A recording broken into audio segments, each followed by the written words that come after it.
Well, we're on the air here, and we'll see who shows up. At the moment, it's just me and the gang in the pop-out window, Brian and AJS, and we'll see who else knocks around. I thought that was a very useful discussion. Glad Sam was able to make it over his meeting.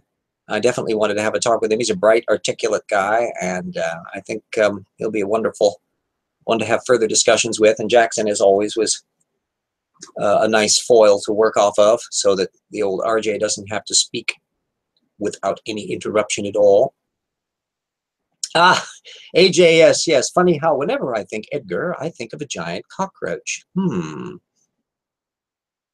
Heavy Hauler waves. I wave back, Heavy.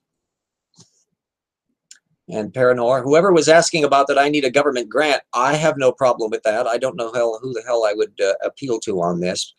But anybody who wants to put me up for any grants, and remember, I've got a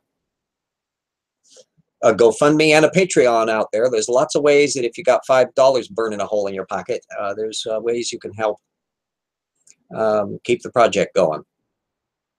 Love to be able to reach the stage where I can afford enough ink to print up my backlog of pending files, which is pretty scary. Southern Poverty Center, yeah, although it's kind of outside of their venue per se. They bump into creationism tangentially, but it's more the political side. Although in Trumplandia, that culture camp connection, you're going to actually be bumping into people all the time on that one. There's two big things that I would like to see happening.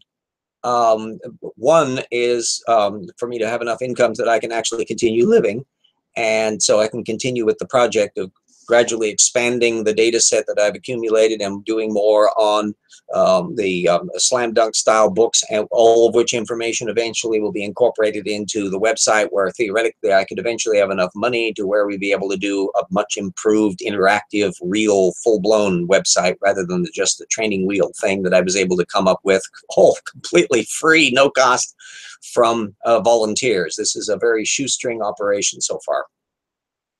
And then the other is just the sweat equity part of all the people that need to interconnect. We've been doing at this level that everyone should be able to do. We live in a golden age of information, and that there's no excuse for not being able to marshal that information to the best effect, where you can be on top of the data stream and you can be on top of your opponent's data stream and you can just swat them down like flies. AJ, very good point you're making there. Mike Pence would never let you get a grant. You believe in evolution. Yeah, that's he's vague on his anti-evolutionism, but there's and so whether he's a full young Earth creationist or not, I don't know. Ben Carson certainly is, and Mike Huckabee, who's not in the administration but certainly is friendly with it. But that whole Tony Perkins Family Research Council worldview is young Earth creationist in its core. Perkins is. He was barking up the Kent Hovind tree. In fact, so the idea that this worldview and subculture should be making decisions on people when they have a methodology that's that screwball, this is important, and we need to pay attention to it. Fino points out, but Betsy Voss is, of course, not that keen on science either. Yeah, she's essentially a homeschool groupie.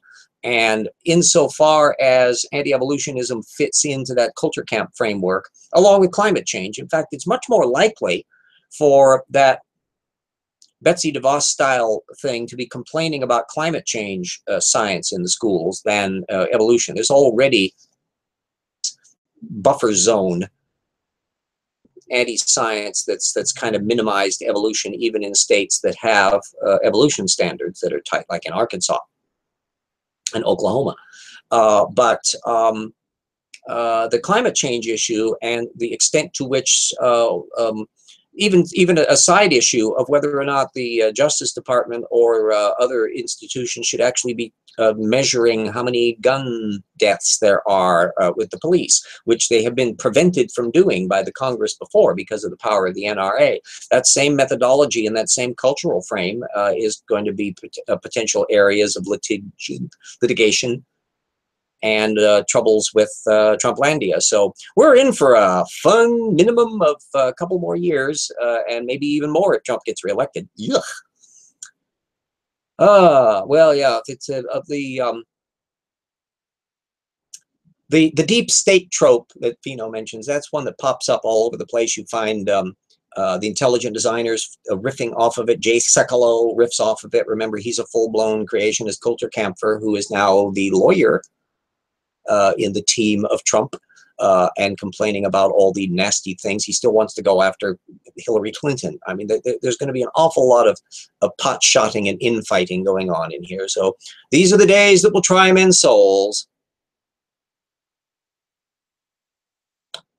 The idea that science and methodology is something that you could kind of keep compartmentalized, you could do that when you had rational people in political office. When you had even somebody like Bush, although not a live wire on a lot of issues, kind of deferred on aspects of the science. And they didn't make big cause celeb issues about it. But in Trumplandia, no, we've got full-blown science numbskulls knocking around there who are politicizing this enormously. And then you've got his glee club, Dinesh D'Souza, I've taken pot shots at several times when he shot his mouth off on issues like climate change. And you've got millions of people out there who are part of that Trumplandia glee club. And they are just emboldened as all get out. And I can tell you that if moderate Republicans and Democrats and progressives and others don't get their act together to pull well together to just flood the electoral process with votes in 2018 and 2020 and 2022 and 2024, we can't let up for a second that block of 60, 62, 64 million could even be by them. They're going to vote, and they're going to vote to keep Trump and those conservatives in power because they see that as their avenue for the culture camp to function in a way they've never been able to function before. They've got the guy at the top not vetoing things, or the guy at the top issuing executive orders. Go with that. No, they're happy campers now. My.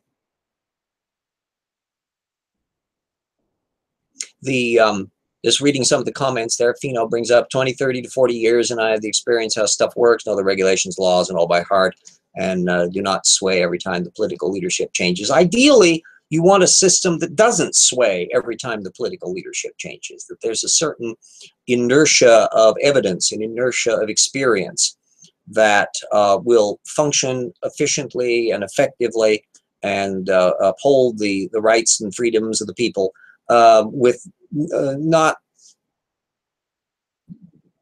gear shifts from the administration on top. And we've never really had a gear shift quite so extreme as this. The culture camp had been taking over the Republican Party for quite some time, but they tended even to nominate at the presidential level semi-moderates. You found that with McCain, and you found that with Romney. But now they got a loose cannon. They didn't get a conventional culture camper, but they got this oddball narcissist bully in there, and a conventional culture camper, quiet, kind of creepy Pence vice president, and go on and have his prayer meetings with the cabinet, which they have actually a group. They do this now. Very, very active about it. This is a test bed as to whether or not you should have Tortukans in political power. And I'm suggesting, nope, that is not a good idea. And so if you want to see what a Tortukan administration looks like, and if you think it's not a good idea, then you got to make sure this doesn't happen again and learn some lessons from it. So assuming we survive as a planet and as a republic based on this. And so this is these are touchy times. As a historian, I have never doubt by a political circumstance as I am now. I've had disagreements. I didn't greatly like Bush. I didn't vote for him. Held my nose for voting for the people who were running against him, but I didn't despair for the Republic when he was elected. But I do despair for the Republic with Trump. His incompetence, sorry, I'm going on the politics, but that kind of we got ripped off of here. His incompetence and arrogance and narcissism is temperamentally exactly wrong for the job. And we can see how ineffective he is so far. He doesn't have leadership skills in this area. He just has bullying ability. But the other area that's really insidious is his demonization of the media. Every time he says fake news and lying media and lying news, I just cringe, because this is vicious, slanderous, dangerous, stupid. Because of all people on earth, who is unqualified to throw the fake news bomb, it's Donald Trump, who believes himself in fake news and lying media. This is a nitwit that gets his crap off of Breitbart and the internet. This is somebody who has no fact-checking ability whatsoever. We've seen it again and again and again. So the fact that he demonizes this in a way that is suspiciously reminiscent of how totalitarian governments get going should scare the daylights out of you. And we as a republic have got to nip this one in the bud post-haste, through all legal means, non-violent means, but by a resistance of reason and a resistance of not being shut up and a resistance of holding people to account and working towards 2018 and 2020 and 2022 and 2024. This is where, boy, nobody can stay off their duff and not vote. This is way, way, way too important. And so maybe this will jumpstart more people to register and get involved in the political process, because we've been running on 40-ish% voter turnout in major elections for years and years. Nope, that's got to change. Not law, as some cultures do. You can have elections where everybody turns out and votes because they get in trouble if they don't. No, it's got to be a genuine will of the American people that of course you vote, because it is your obligation and necessity. And to realize that failure to put your vote in has consequences. And we're about to see consequences. Some of these consequences may take years, decades to straighten out. Others, if they get consequential enough, could be catastrophic. But I'm hoping that doesn't happen. We'll see. I'm just about ready to turn 65 next month. I don't know whether I'll see 70, but I'd like to live to see the next eclipse in 2045. I'd only be 93. I'm okay with that, but we got to get through Trumplandia first, buckaroos. Paranor, agreed, RJD, and not just Trump, but the age of offense culture of social justice warriors. There's been a lot of, yeah, the regressive left is what Jerry Coyne calls a lot of this. He's got a good point on that. I think there'll be a lot of leftist-leaning colleges where I would be excoriated for saying things that people don't want to be true.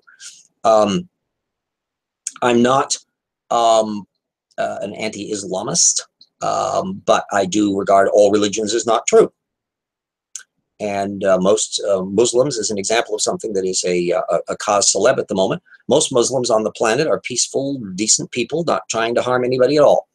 And I would wager probably only about 0.1%, but it only takes that many to make a nasty little nuisance.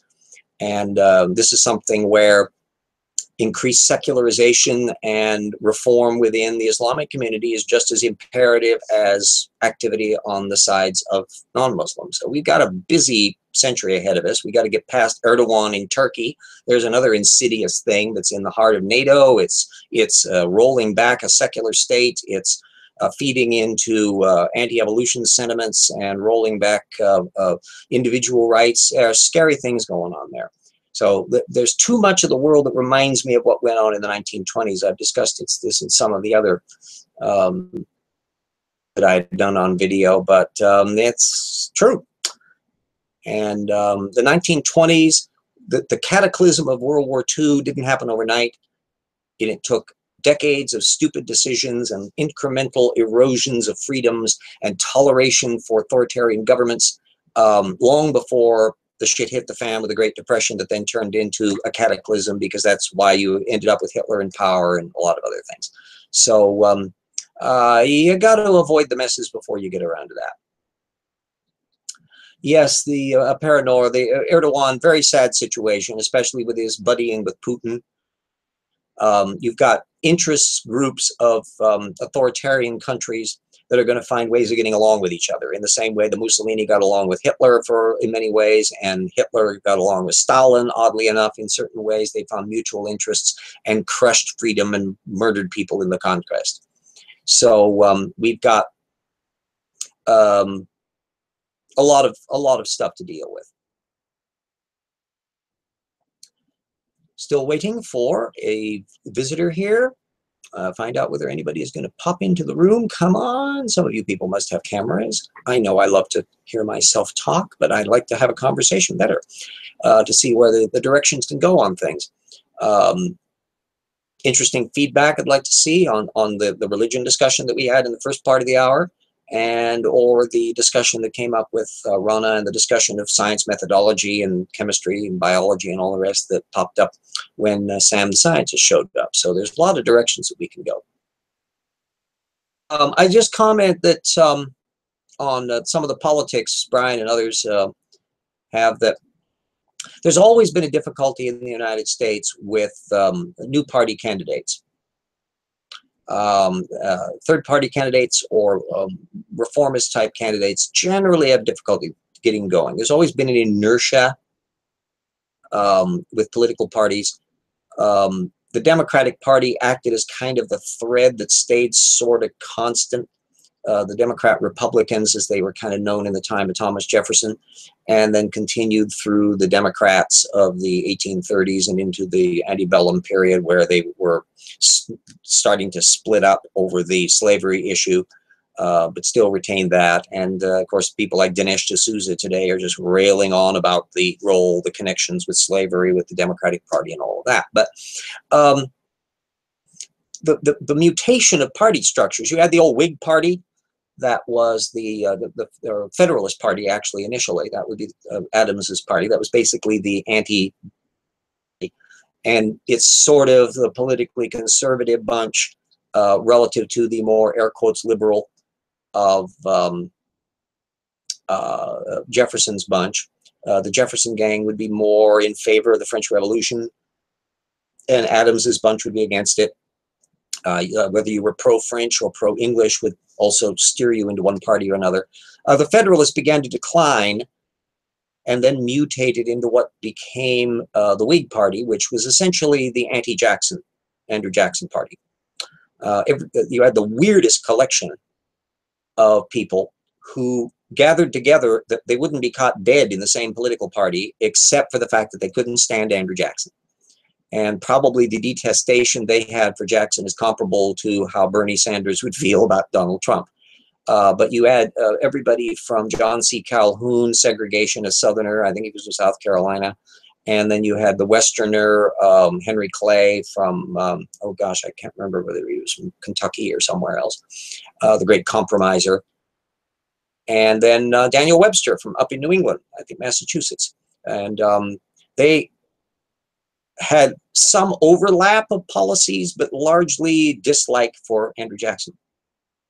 And then that kind of began to mutate and unravel after the Jacksonian era.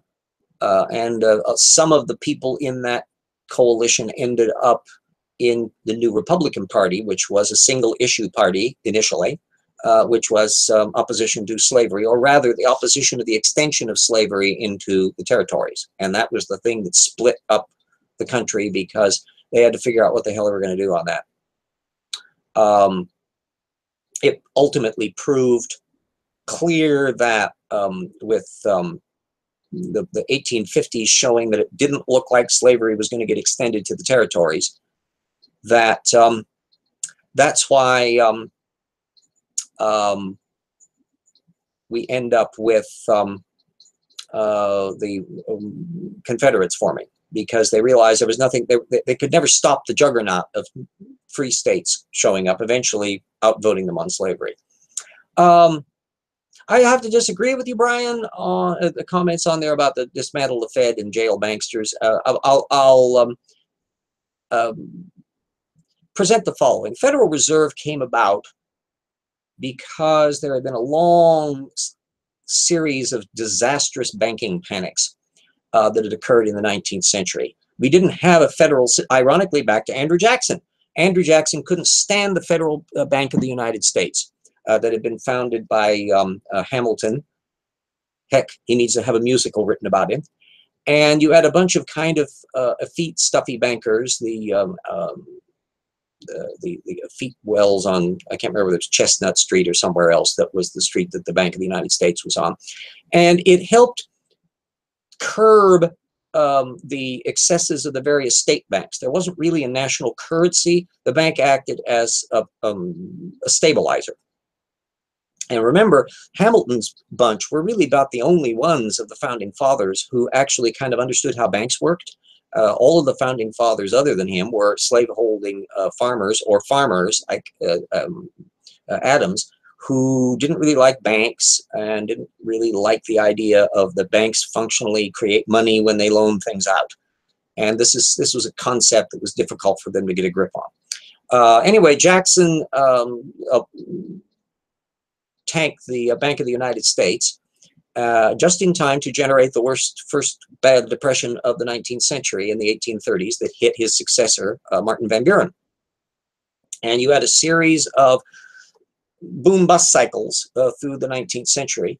Another big problem in the 1850s with another bank collapse, and then the 1870s that was brought on by the collapse of the Northern Pacific Railroad that brought down the House of Cook that had financed the Civil War, and then the 1890s one that was generated by more railroad collapses that were brought on by the stupid policies of the Harrison administration. That was, by the way, the first president to be elected without the popular vote. He was the first one to win by squeaking in by the Electoral College.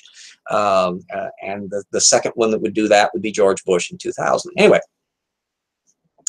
by the time you got into the progressive 1890s and into the 20th century, the idea that you needed to have a central bank again to act as a boundary layer on the local banks, the state banks, creating, you had a much bigger economy, and so they created the Federal Reserve System.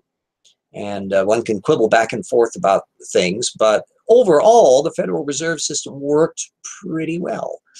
Ironically, the people that helped found it, the one main guy, had died by the time you hit into the 1920s, and you had a new head at the Federal Reserve. Then they really didn't quite get a grip on what they needed to do when the next panic occurred, which was in 1929. And so as gold began to drain out of Britain, because Montague Norman at the Bank of England insisted on keeping the pound at $5 in gold, which was, you ended up with money being drained into the United States, but the Federal Reserve just basically stockpiled it for a rainy day. And so instead of reinflating the economy in 30 and so forth, it just exacerbated the problem. And so I'm not in favor of abolishing the Federal Reserve. Now for bankers, there we got a slightly different kettle of fish. Part of the problem with dealing with the bankers following the bank collapse is that an awful lot of the stuff that they did that you get all pushed out of shape about wasn't illegal. And so there was actually no statute that said they can't do that. It was a very bad idea of the things they did do that brought on the 2008 collapse, but it wasn't illegal. And so what do you do when you want to maneuver somebody? Proving a lot of these things are very, very difficult when you're trying to use kind of end-run regulations that aren't exactly saying what's wrong. So if this is an argument for better banking regulation, well, you can ask Elizabeth Warren, and she will be well to tell you. And that's one of the reasons why I'm queasy about Trumplandia, is because we've got this pathological deregulator that's going to just like acting like a dervish going, deregulate, deregulate, deregulate, thinking through whether it's a good idea or not. And to some extent, some of the deregulations will be just things that will fit the squeaky wheels of various industrial groups that will get his ear, or the ones he may golf at. So it's going to be a mess one way or the other. I am generally in favor of breaking up the large banks. I'm generally in favor of breaking up a lot of industries, a lot of the consolidation that we go on. We have few to airlines, we have few to media conglomerates, anything where you've got not enough people, independent voices, there is a tendency for it to become homogenized and unresponsive. Any large company can become unresponsive over time. It's one of the reasons why IBM doesn't rule the world, and rightly so. So international competition to some extent does that anyway. We see that in the car industry, where First, it was the Japanese scaring the daylights out of Detroit, and now the Koreans scaring the daylights out of Tokyo. And between all that competition, we now have cars that have more efficiency, better safety, along with some regulations that mandate certain of these things. If Nutball that ran for the Senate, I think in South Carolina or Georgia somewhere, that lost out, the one that was accused of had her witchcraft stage. She actually survived a car accident in a Subaru because it was one of these cars that had all those little airbags and mandatory seatbelts. So the rules that you put in at a federal level that level the playing field when the industry is not necessarily good at solving a problem. Some things markets don't do very well, and that's something which I don't think too many people in the Republican mindset. Markets only can come up with things that you can measure and what meets the narrow market need. But if you can't see beyond the edge of your nose, and human beings are terrible at long-term planning, you end up with the boom-bust cycles we have in car efficiency. People realize that $4 a gallon gas, they're having hemorrhages when they're trying to fill up their Suburban, and then when the gas prices drop again, oh, they're happy with it now, and then they go out and buy the new model of SUV that doesn't have efficiency. But if there's been a mandate that there's a fleet average that has to be improved, now you don't have to worry about that. You let the market figure out how to design the more efficient car, but everybody gets more efficient cars. We use less gas, which means we have less imported oil. Therefore, there's a national security interest involved, all without having to micromanage and to tell Detroit how you're supposed to make what particular vehicle.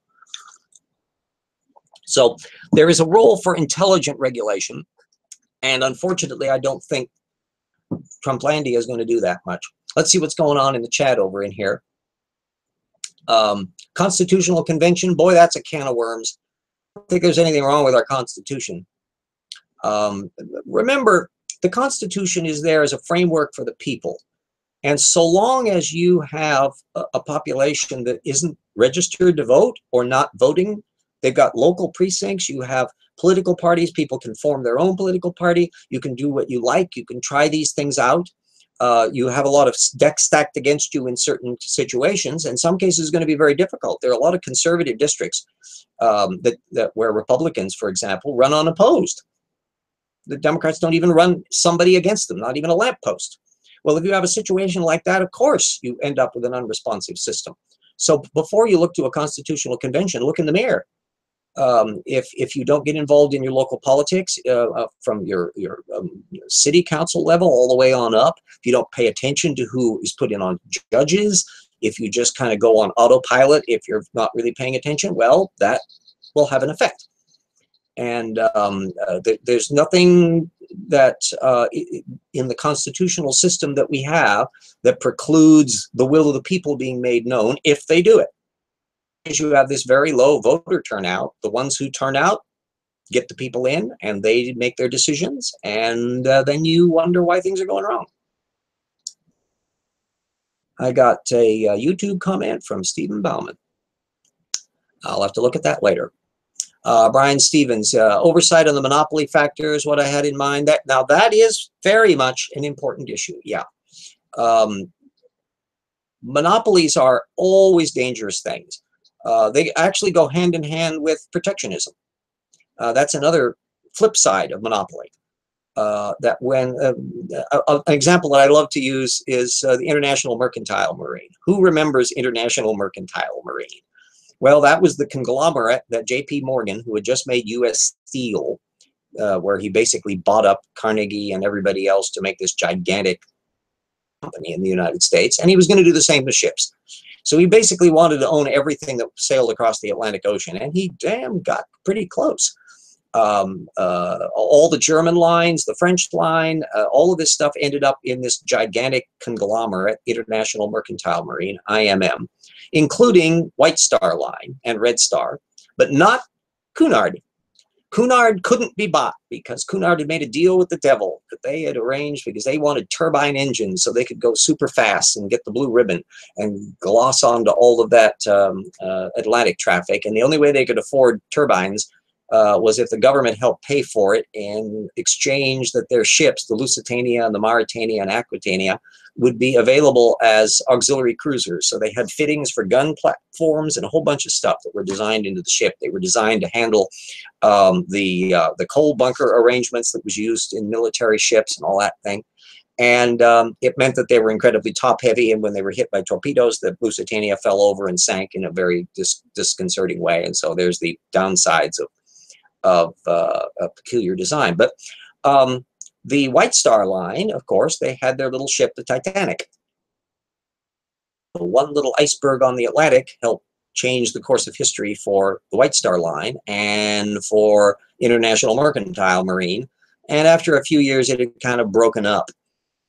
And especially then after the war, changed the dynamic, and a lot of stuff disappeared, and that was the end of Mercantile Marine. Monopolies are dangerous things because they become, even if they start out as very efficient, they tend to become flabby because they no longer have competition.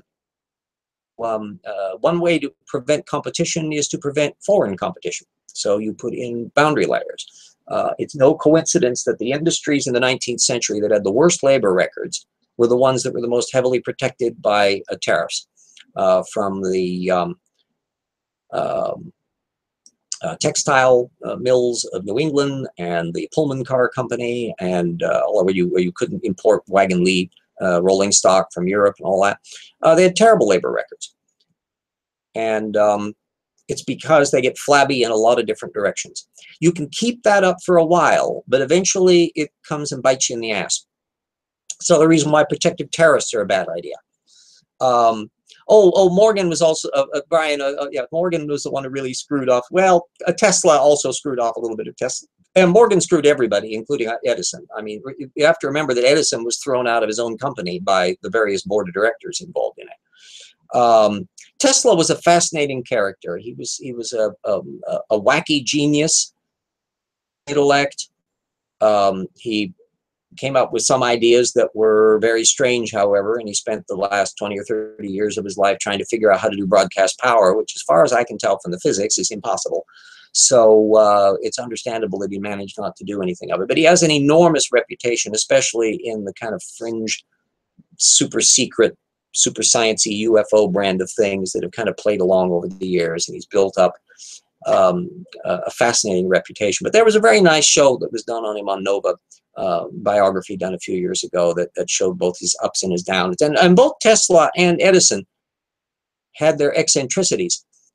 Edison also was not really a scientist. He was a tinkerer. He wasn't nearly as ingenious in some of his stuff as a Tesla was. And as we know, Edison and Tesla divided over whether or not they should use alternating current or a direct current. And if we'd gone the Edison route, we would have had a power plant every half mile. And a lot of the technology that we have today really wouldn't have worked. But it is fair to say, too, that Tesla got screwed out of an awful lot of royalties. And that was often the case with major companies in that era of big company monopolies. And Westinghouse and a lot of the other companies that came along during that period gave an illusion of stability in a world about ready to fall apart in the 1920s. And if you look at the false confidence of 1929, boy, they thought the world was just perpetual progress. And you realize you're standing on the brink of the precipice, and everything is going to be falling apart. So the wise thing is to learn from the mistakes. You don't want to break the system that creates prosperity. You don't want to discourage people from coming up with innovation. At the same time, you don't want to give people blank checks to be able to persecute or overlook environmental regulations or a lot of things, labor rules. And it's never been easy. It's never been automatic. There's no such thing as an autopilot that you can just flip the switches and the economy will do everything without you thinking about it. That was part of the problem with the Bush administration. They really thought that all they had to do was to put in their tax cut and not bother too much about the regulations. All automatically. The invisible hand of Adam Smith would make everything okay. Well, sorry, it doesn't work that way. And human beings have passions, and they have prejudices and idiocies that can get you into trouble in a hurry. And we got into that in trouble in 2008, and we can easily get into it again. And the problem that scares me about the 1920s parallel is that everybody was screwing up in the 30s. I mean, the French, the Germans, before Hitler, Montague Norman in the Bank of England that I mentioned, and the Federal Reserve here, that everybody was just head up their ass wrong policies, so that everything kept on synergizing and amplifying each other, and things just got worse and worse and worse and worse and worse. And it was in that environment that Hitler came to power, or was brought to power, and offered people a song and dance that sounded so wonderful. I have to stop here and look at some of the little comments on here.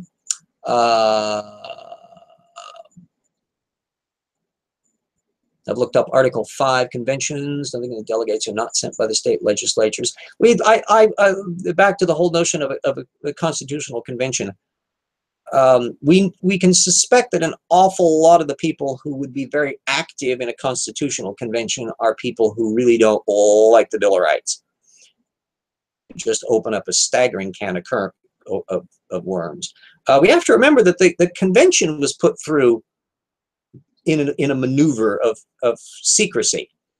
That basically it was done where Madison and the gang came together and constructed this Constitution in secret, work out the best thing they could do. Because remember, the Articles of Confederation had been breaking down. It was a not quite right republic that had a lot of problems in it, in the same way that the European Union has some squeaky wheel problems that might need to be resolved. And they came together with this system, which had to add on the Bill of Rights aspect, and they still had to kind of punt the slavery issue downstream, so we're not going to think about that, and reconfigured it and put it as basically a fait accompli. This is the package deal, boom, move with it. And because you have Washington and people that people respected enormously, sign off on it, and Franklin and the rest, that it went through. And that kind of settled us in. It's a fairly good balance of interest groups, because you've got the congressional system, legislative aspect, you've got the independent court system, which people often interfere with in terms for political purposes, and that you try to avoid that. And then you have a president that started out as a much less imperial one today, and that may be the one ironic positive benefit of Donald Trump, is that he will scare the shit out of everybody about the imperial presidency and make people feel that, whoops, this is not a good idea, having this much power in the president, that he can just do all this stuff on his own, that we need to have much more oversight. One thing that I think has been pernicious is that we conduct wars without doing declarations of war anymore. We have these little police actions and things. We've been scared at the prospect of actually coming out on the limb and having a declaration of war. And so we do semi-wars that go on for years and years and years and years and years, and we don't really have a war thingy. So it happens kind of outside of your frame. We had, of course, the experience of the 2 world wars, where these were total wars and everybody did the whole thing, for good and ill. Some of the police state aspects and the rise of the FBI as a surveillance system started in World War I with Wilson, the 1920s, and then was expanded after World War II, with Hoover still in charge. And that's another reason why no individual should ever have a long-term power base. And nobody should ever be in power that long. And that you're immediately going to have possibilities for corruption and inefficiencies just from that. So you try to learn from the history of it.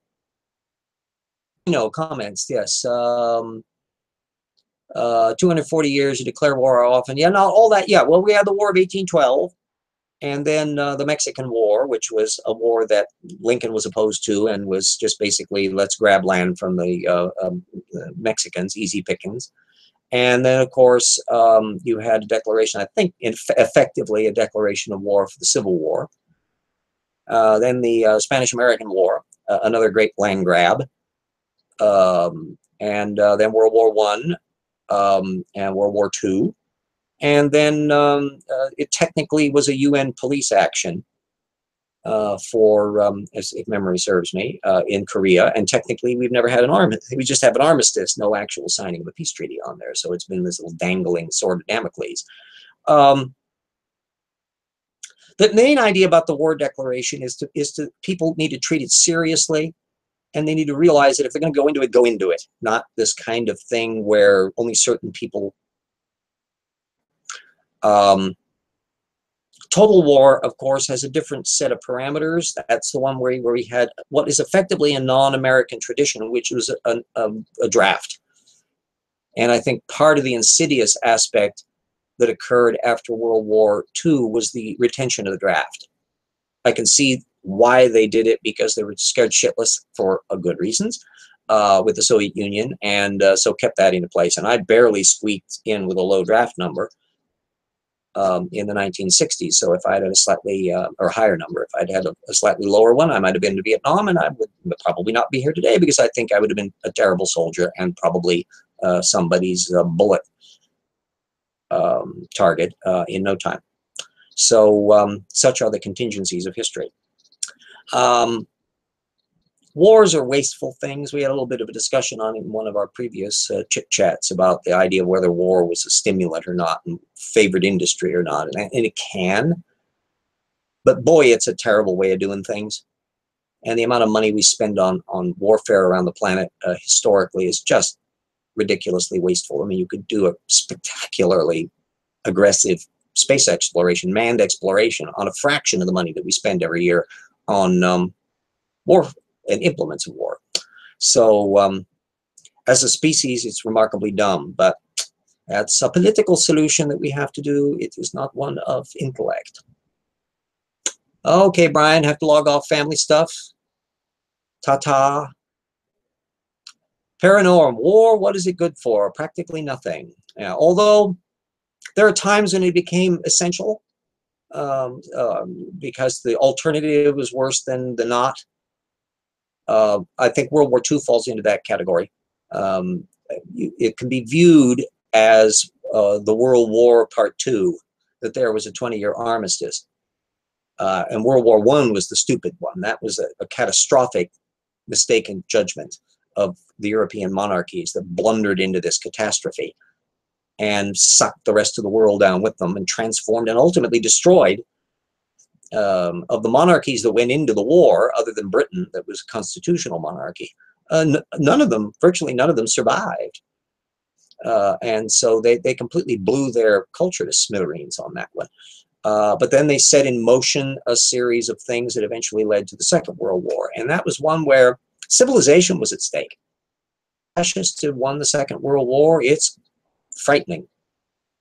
And I haven't had a chance to see it because I didn't have access to Netflix, but The Man in the High Castle, that was finally done as a television series, one of those creepy, surreal novels of the creepy, strange Philip K. Dick, probably the most filmed science fiction writer of all time. I think if you chunked up all the different stories that he's done over the years that have been made into movies, and good movies, interesting films, Dick certainly comes up in the top category. Anyway, Moon is a harsh, or the Man in the High Castle is surreal and poignant. It's an alternate universe story of where the Axis had won the Second World War, and it's wonderfully memorable. And someday I hope to be able to see which they turned it apparently into a mini series. It's not just filming the novel; it's actually a series based on it. And it's a good way of commenting upon social culture and politics and economics and a whole bunch of things in the context of looking at this dystopian world where the bad guys won.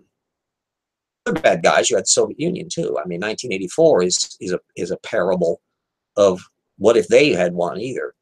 And that's why the Cold War was another one of those things where it was a tricky maneuver to get through there with our institutions semi-intact. But the alternative of a world that looked like Oceania, yeah, not a good idea. Double plus good. So we managed to skate past those two, Scylla and Charybdis, of a fascist world and a communist world. and made it into the 20th century, only 21st century, only to encounter Donald Trump. Holy moly! So new challenges. Yippee yippee.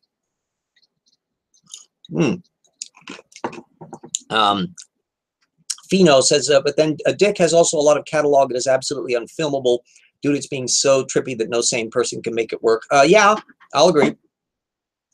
Same thing goes for Ray Bradbury. Bradbury is a writer I admire enormously, but even, and no one can accuse him of writing incoherent works. He's always on his game. But he's very verbal.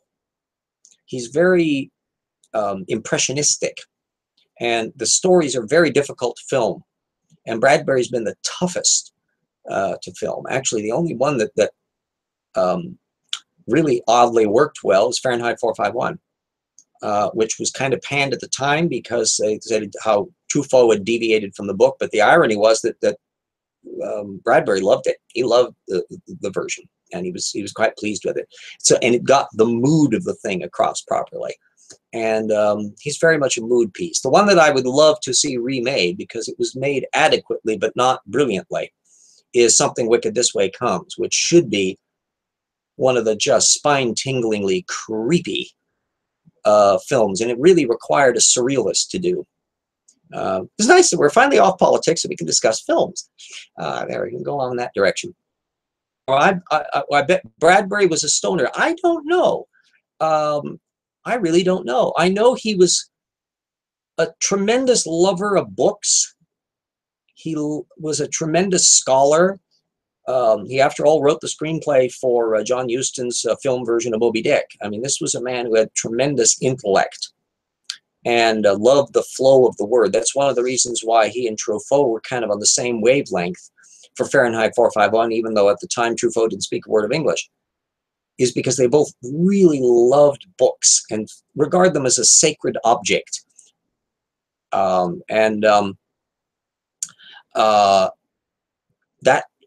aspect of it is very powerful for him. He was kind of a little nebbish fellow. I wish I could have met him. He had a giant model of the Disney Nautilus desk that, in fact, I think he had a couple models of the Nautilus, and I just salivated because I know how expensive and glorious those things are. I had a chance to see the model that was used, the 12-foot long thing that was used in the film for 20,000 Leagues years ago, because in the old days, Disneyland had the sets from 20,000 Leagues on display as a set piece, and they had kind of like a thing where you walk through and there was a view of the squid attacking the submarine, and sort of, it was a rudimentary kind of a thing. But that was all taken out when they redid the Tomorrowland in the 60s, and so it's a lost pleasure. Oh, Johnny Drive-By, hello. Oh, yes, AJS is quoting from Fahrenheit 451. Yes, we call the first one Pride and the second one Prejudice. I don't think they like it, yes. Yeah, I haven't read all of Bradbury. I read more of the short stories. Martian Chronicles is an example of a story that's so surrealistic. It got an adequate film version. Illustrated Man is another one that's highly surreal, episodic, and it got kind of a trendy, artsy film version with, oh gosh, I can't quite think of the name of him right off the bat. Yeah, in the 70s, I think. But Fahrenheit 451 balances well. Oh, Fino. I thought that about A Wrinkle in Time. I read that when it came out, and it's written by Madeleine L'Engle. Is a very religious woman, and so in some respects, as a secularist, I kind of bristle at it a little bit. But it was always a very evocative story, and it won I can't think of the prize that was done for the children's authors' books that came out at the time. And it had a adequate but not terribly inspired film version, TV film version of it done maybe about 5 or 10 years ago. That's another one that's very evocative and mood setting. It's where one thing I've never forgotten from Wrinkle in Time was the Tesseract, the shadow in 3-dimensional space of a 4-dimensional hypercube. And I think I first heard the Tesseract word from reading Madeleine L'Engle's A Wrinkle in Time. I haven't read her other stuff in that well. Find the kinds of books and incidents and details that form a person's background. And here I am at plowing along at 7:16 p.m. and it's still just me. Nobody popped into the room, so here's the old talking head running along on his own. Fino puts up some comments. Yeah, it can still fail or be a bad movie. Blade Runner and Scanner Darkly were pretty much changed in core details before they could work. Oh, that's quite true of a lot of film versions, and it's nothing to do with the nature of a novel per se. It's to do with the fact that the novels typically aren't necessarily cinematic, and there are not many novels that are so cinematic that you can basically translate them directly. They're ones that take on literary forms and issues. Verne is extremely difficult to do his films. Anybody who tries to film Frankenstein literally had just better give up. It's going to be boring as all hell. And yet other ones are eerily cinematic, even though they aren't written in that form. I've always felt Dracula was a story that is just jumps out at you in terms of episodic visual, even though it's as a series of diary entries and all that. So it's very quirky, but you could film it just straightforward, boop, and it would hang together very nicely. The plot arcing of it balances very, very nicely. Some things were very difficult to pull off. Dune. One director after director took a whack at it, and then David Lynch, in his quirky little way, managed to wrestle it to the ground and turn it into a pretty workable epic. Blade Runner, that's another Philip Dick story, I believe. And Android's Dream of Electric Sheep, if memory serves me. Or was that a different one? Anyway, it falls into one of my little hobby horse issues, which is the number of science fiction stories that are formatted as detective fiction. That there is a natural between the science fiction format and the mystery format, because they all base on discovering through reason and analysis something that you didn't know to begin with, and resolving it in a morally acceptable way. And so there is a natural crossover that's less as obvious. Yes, thank you, AJS. Yeah, that the Blade Runner was doing androids. One of my all-time favorite book lines is in Dick's something, or the Man in the High Castle. The woman has escaped with this guy. They're fleeing from the German occupied zone on the East Coast, and they're trying to find the man in the high castle that lives, I think, up in Colorado. He's a mythic writer who had written a book that was a banned work that was a science fiction story about a fantasy world in which the Axis had lost the Second World War, and that's the weird juxtaposition. I think the novel came out like '62 or so, and they've stopped in this motel. And the guy has gone off to the bathroom, and he comes out of the bathroom, and you hear the line is whisk, W-H-I-S-K, whisk, one single line in the paragraph. And then the story continues on, and you go, what the hell happened? And only about pages on do you realize that the girl had come to realize that the guy that she was with was actually a spy that was part of the German service, Secret Service, that was trying to find this author, and that were using her as a conduit, and she realized it, and she had taken out a razor blade and went whisk across his throat when he came out of the bathroom, and he was bleeding on the floor. And it's one of the most fabulously economical shock lines, and the way that he peels away the writing to where you finally realize, oh, that's what happened. It has stuck in me, even though I read the damn thing, 50 years ago. Oh, more comments on Johnny Drive-By. It may be biased, but Asimov was my favorite sci-fi writer. Yes, it's biased. We all have our own fascinations. I had trouble wrapping around Asimov. I liked a lot of his short stories. He wrote mysteries, by the way, which was another thing that connected up with those. All the robot novels, I, Robot and Caves of Steel and all that, are functionally detective stories. And the movie version, which I liked enormously, I thought it was better than the books, frankly. It was a very cleverly done film structure. I was quite pleased with the way it was executed. But a lot of the stuff, I've literally never been able to finish the Foundation trilogy. I just bogged down in it. And if there was a thing that I found limiting about him, was in his character development. He was a bit of a philosophical, didactic kind of a writer. The same thing I have problems with Arthur C. Clarke. I really had trouble getting involved in. I loved him much more for his science writing than I did for his fiction. Heinlein had a little bit better kick to it, although he bounced all over the map. I'd say that the one Heinlein novel I really wish would be made into a movie is The Moon is a Harsh Mistress. This is perfectly, and it would be relatively easy to do today. It's tight, it's short. He was not flabby writing, which he got into an awful lot in his later years. It would have been really, really effective. Let me look up through what else we got on here. I've heard the name, but the German title and cast, Andy Kaufman, Randy Quaid, doesn't really ring a bell. Is it possible it was riffed on? Wow, I'm not entirely sure what we're talking about there.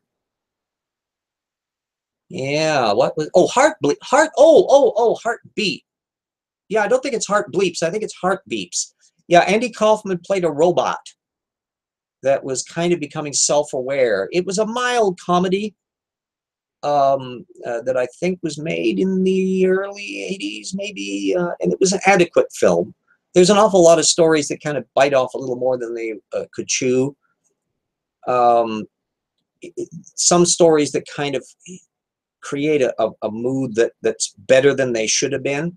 If you want to have a little minor film that surprises the bejabbers out of me, that it's really way better than it ought to be, and that is The Invisible Boy.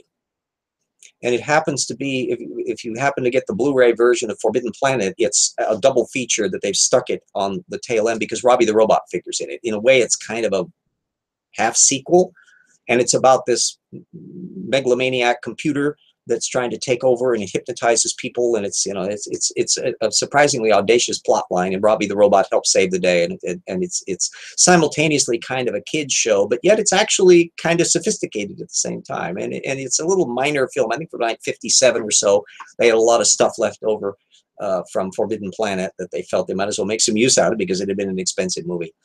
But yeah, Heart Beeps was cute.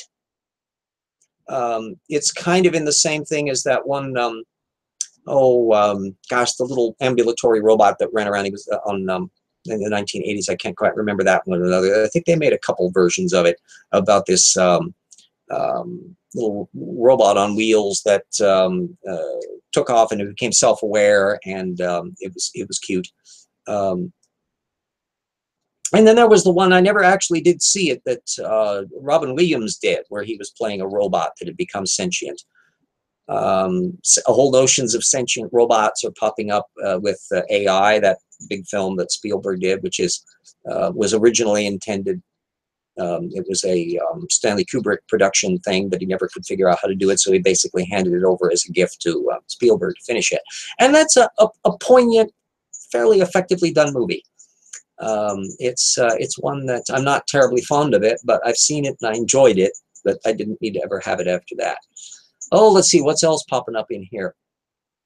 Yeah, we got Heart Beeps down there. Bicentennial Man, yeah, AJS, yeah. Yeah, great story, mediocre movie. There's quite a lot of ones in that boundary layers. Well, most movies are mediocre, you have to remember.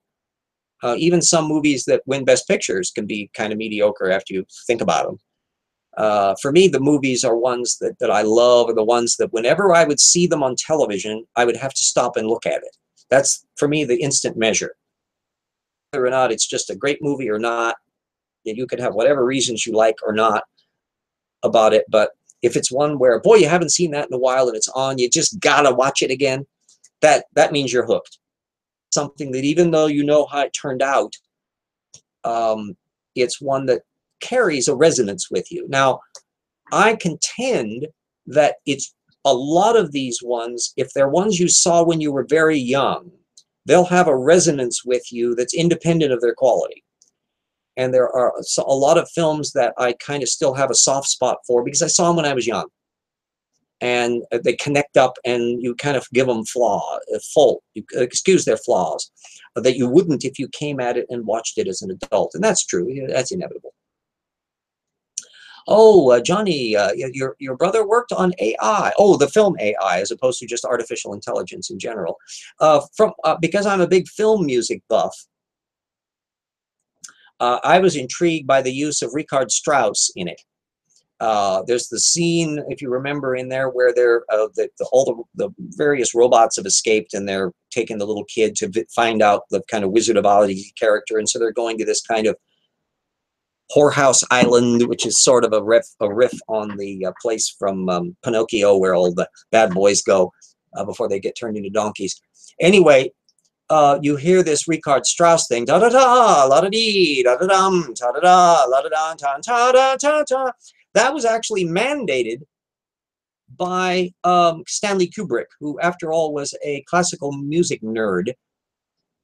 Basically, from 2001 on, never used a regularly composed score. He used music that had been classical music that he would just use as the background scoring for the various movies. And when he handed the project over to Spielberg, that somewhere in the movie he's got to use Richard Strauss's music from Der Rosenkavalier, the waltz from that. And it obviously was something that reminded him of a theme that had a mood that he wanted into the film. And John Williams and Spielberg did an absolutely perfect job of placing it at exactly that little moment, which is both exhilarating and just a little dissonant. And it was a perfectly located usage of music that was, in effect, mandated from the grave by Stanley Kubrick.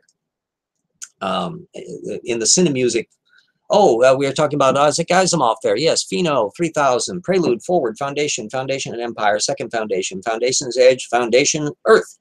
Yes, yeah, I've never been able to finish them. To some extent, I got a little leery on some of the philosophy behind it. Economic systems and social systems have a kind of non-linearity to them that make the kind of super duper projection of the future kind of thing, sociobiology kind of stuff that Asimov was reflecting in the story, hard to pull off. And because his characters tend to be kind of bland, it was hard to deal with it much. Bradbury was good with little vignette characters. Not necessarily ones you remember vividly. It's kind of fun to almost think about who are the science fiction writers that have created the most characters. And that's actually a tough one to think. Is there any science fiction story that has any character that has the kind of lasting impact or punch of a Hamlet or a Sherlock Holmes or Madame Bovary? I don't know. I can't quite think offhand. There's a lot of middle echelon memorable, but I'll have to think about that. I'm genuinely puzzled. Yeah. Yeah, I never got to the end to find out about the magical superpower Pheno on that. I must confess I haven't read much science fiction in quite a long time. I think Larry Niven, some of the stuff that he was doing, and this had been years ago, was probably some of the last material, because I was going off more on nonfiction work and writing. And I'm by nature visual, so I much rather watch a movie than read the book. And if I really like the movie enough that it was based on a book and I'm puzzled to see what the book was like, then I actually may go back and read the book on the basis of it. And I've done that in several times. In either case, I think about science fiction. I know I liked The List of Adrian Messenger so much, the mystery story that was done by John Huston in '63, neat score by Jerry Goldsmith. It's kind of underrated little mystery story that I got the book because I knew Robert L. Fish had written the novel. And I really had liked a lot of Fish's stuff. He's very clever, quirky writing. And I wanted to see how much of the original stuff was based on the film, in the book. And quite a lot was. They tinkered with a little bit of the plot, but the bones of it were still in the original novel. Another one that was really neat to read the original book, for those of you who know George Pal, one of the little minor fantasy classics of all times. Moated in God's Eye. I'll have to come back to that. AJS. Yeah, that was the last Larry Niven novel I read. Was the Seven Faces of Dr. Lowe. Yipes! I suddenly lost the name of the actor. Tony Randall, playing a bunch of multiple roles in it. It had a certain kitschy, quirky quality to it, and yet it's got a lot of heart. And I was most intrigued to know what the novel was like, The Circus of Dr. Lowe. And all of the most powerful emotional moments in the film are taken straight out of the book. And that helped me think about how much I admire George Pal, who made very shoestring budget movies, really. All of them. He was kind of on a second stringer at MGM and the various studios he worked at. But he always created stuff with heart and sentiment and thought and respect that even the little minor films that he made that often had a lot of schlocky quality to them. There's always a lot more there than you would expect. And it's on these shoestring TV budgets that he was working off of. He'd have to crib shots from Paramount's back scenes and all that stuff. He did that a lot. Even in War of the Worlds, he pulled footage from other movies to save money. But Seven Faces of Dr. Lowe is a charmer. And if you read the book, it's also very, very charming. Now, back up here to looking at hard one to turn into a movie, The Moat in God's Eye. Yeah.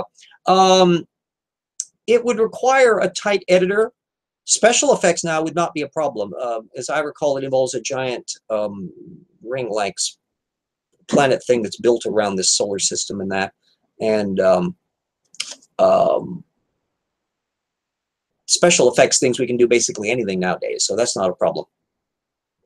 The characters were not bad. It would probably require a lot of cutting down to pull it in as a movie. It's a big story.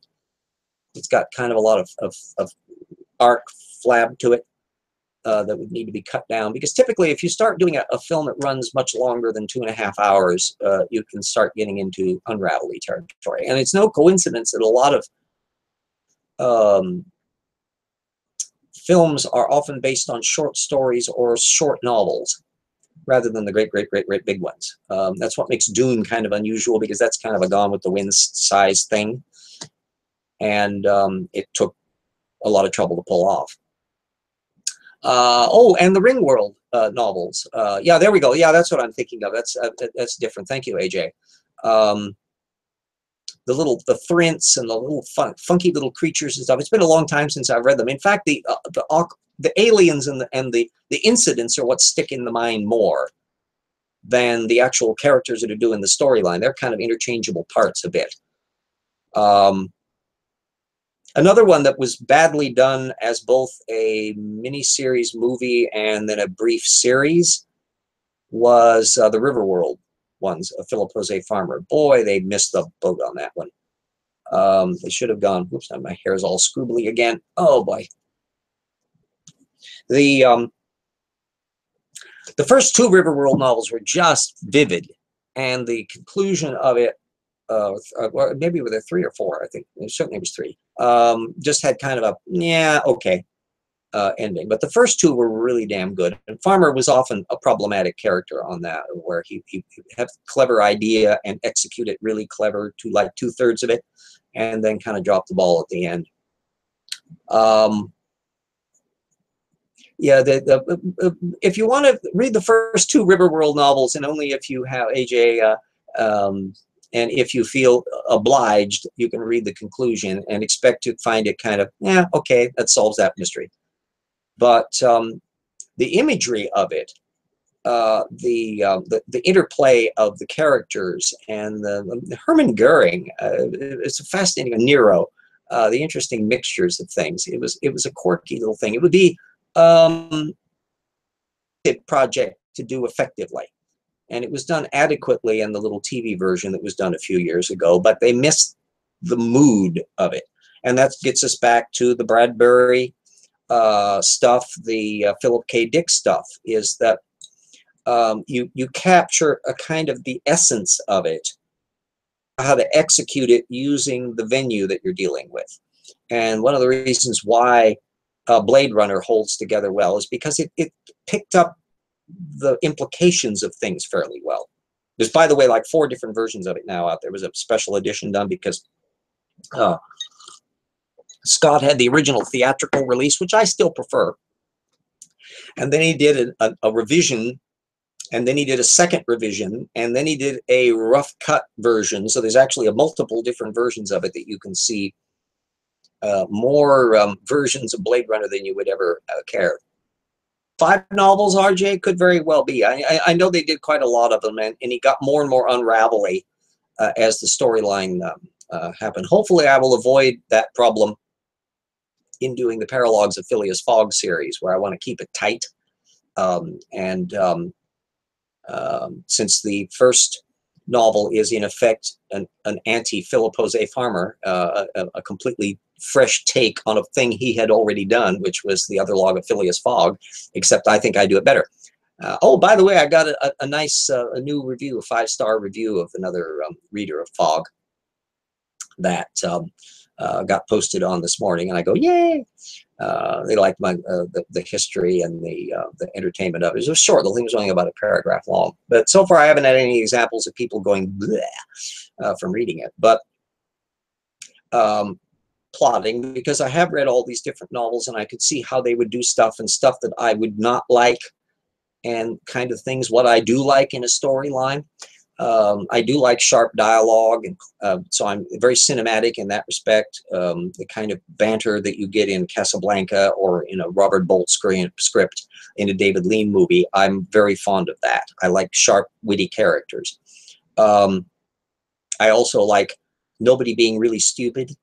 So even the villains are not dumb. I despise storylines where you have the conniving villain and the lumbering assistants, and you go, why did you hire these people? They don't know what the hell they're doing. So you have to have everybody all equally sharp. I like the idea of having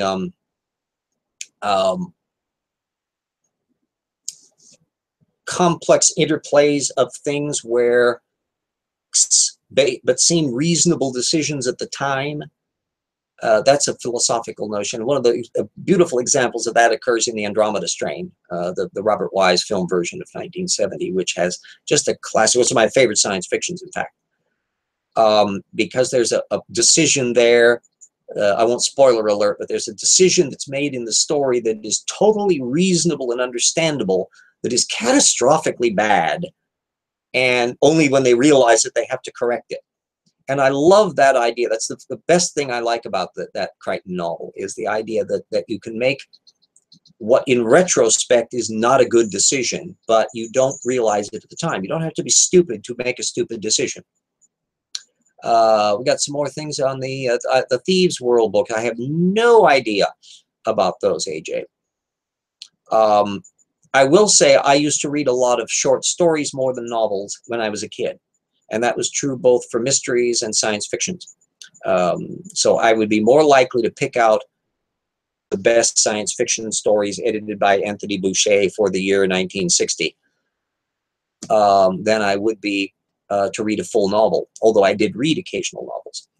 But I like the short story form. I like the balance of it.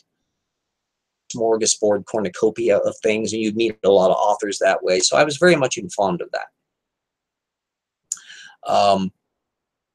Back to Fogg, I suppose. And then in my novel concepts, then the idea that you would have a series of continuing characters that would have continuity from one book to the next, but each of the novels has its own kind of center as to the kind of issue or technology that's being dealt with that makes them very distinctive. So each one of the stories is very different from the others, even though they all flow together as a single contiguous whole. So there's your juggling act of disparity and continuity, in the same way that Beethoven's symphonies are all Beethovenian, but each one of them is so distinctive that you can never confuse one for the other.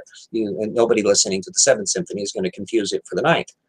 And that kind of arc structure is what I'm hopefully gaining for as I've worked out. I'm about 3/4 of the way through the second book writing in the main chapter sketches. And I kind of stalled about a quarter of the way through the finished chapter stuff because I suddenly realized I have this train wreck of plot line where in order to figure out how I'm supposed to deal with a particular point that happens early in the book, I have to know what happens in a bunch of different spots later on in the book so that I know exactly what little clues to put in. And that was a little tricky to deal with. Then I still have a whole bunch of quirky little fight scenes to do because you always want to. I follow the James Bond rule of fiction, which is 3 great scenes and no bad ones. So I want to have all of your set pieces, and you want to have all your kick butt stuff at the end of the story, not at the beginning. So there we go. Oh yes, Best of Sci-Fi Stories books, AJS. Yeah. I grew up on all of that, and it was the only thing I had for science fiction for a long time because there was a brief memory of like the old Flash Gordon stuff. There was the TV series that was on very limited, and there was a lot of that was syndicated, and so literally wasn't shown on television here in Spokane, which really were just barely getting 3 networks by the time I was old enough to remember.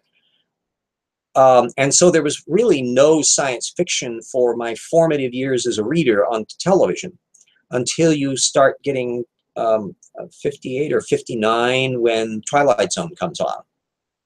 And that, of course, is an anthology series. And then you get movies and things, but we didn't have a lot of money, so I didn't go to a heck of a lot of movies. I think I saw Voyage to the Bottom of the Sea on a 50-cent, or no, quarter. I think it was only 25 cents. That shows you how long ago that was. What we would now call the little cheap movie theater thing out in Ontario, California. This would have been maybe 64 or 5. And then on in 64 and 5, short live series. And then it was kind of dead as a doornail until the glorious night in September of 1966 when Star Trek came on. And suddenly we were in a different world. Oh, yes, you grew up in Portland, AJS. Till 78, we had 5 channels, and 2 of those were PBS. Oh, lucky bastards. We had 1 PBS channel to start with here, back in the black and white era. So I know we were watching that by the late 60s. In fact, one of my favorite shows that was on our old PBS channel in the beginnings was a show that'll really date me, but it was about historians would gather together, and I remember Susan Sontag was one of them. A bunch of artsy people who would talk about what if scenarios. And they were so historical speculation about, what would have happened had the Gettysburg battle gone differently or whatever. And Saturday Night Live actually would parody that a little bit. Like, what if there had been an atomic bomb at the Battle of Agincourt, which was not really the kind of analysis that they did. But the what if scenario was really a thought-provoking one, and still is a minor niche of historical writing, where in order to think through how things might have been different, you have to really figure out why you think they came out the way they did. You have to understand economics and politics and the role of human individuals in history versus larger trends. And so you really have to take a stand on what you think about how history and culture works to be able to do a what-if scenario. So it's still a perfectly legitimate venue, and it pops up in some science fiction novels that I've read over the years. There's now a big flap over whether or not they're going to do an alternate universe story of the South winning the Civil War, and there's slavery in the South still. A controversy over them doing that.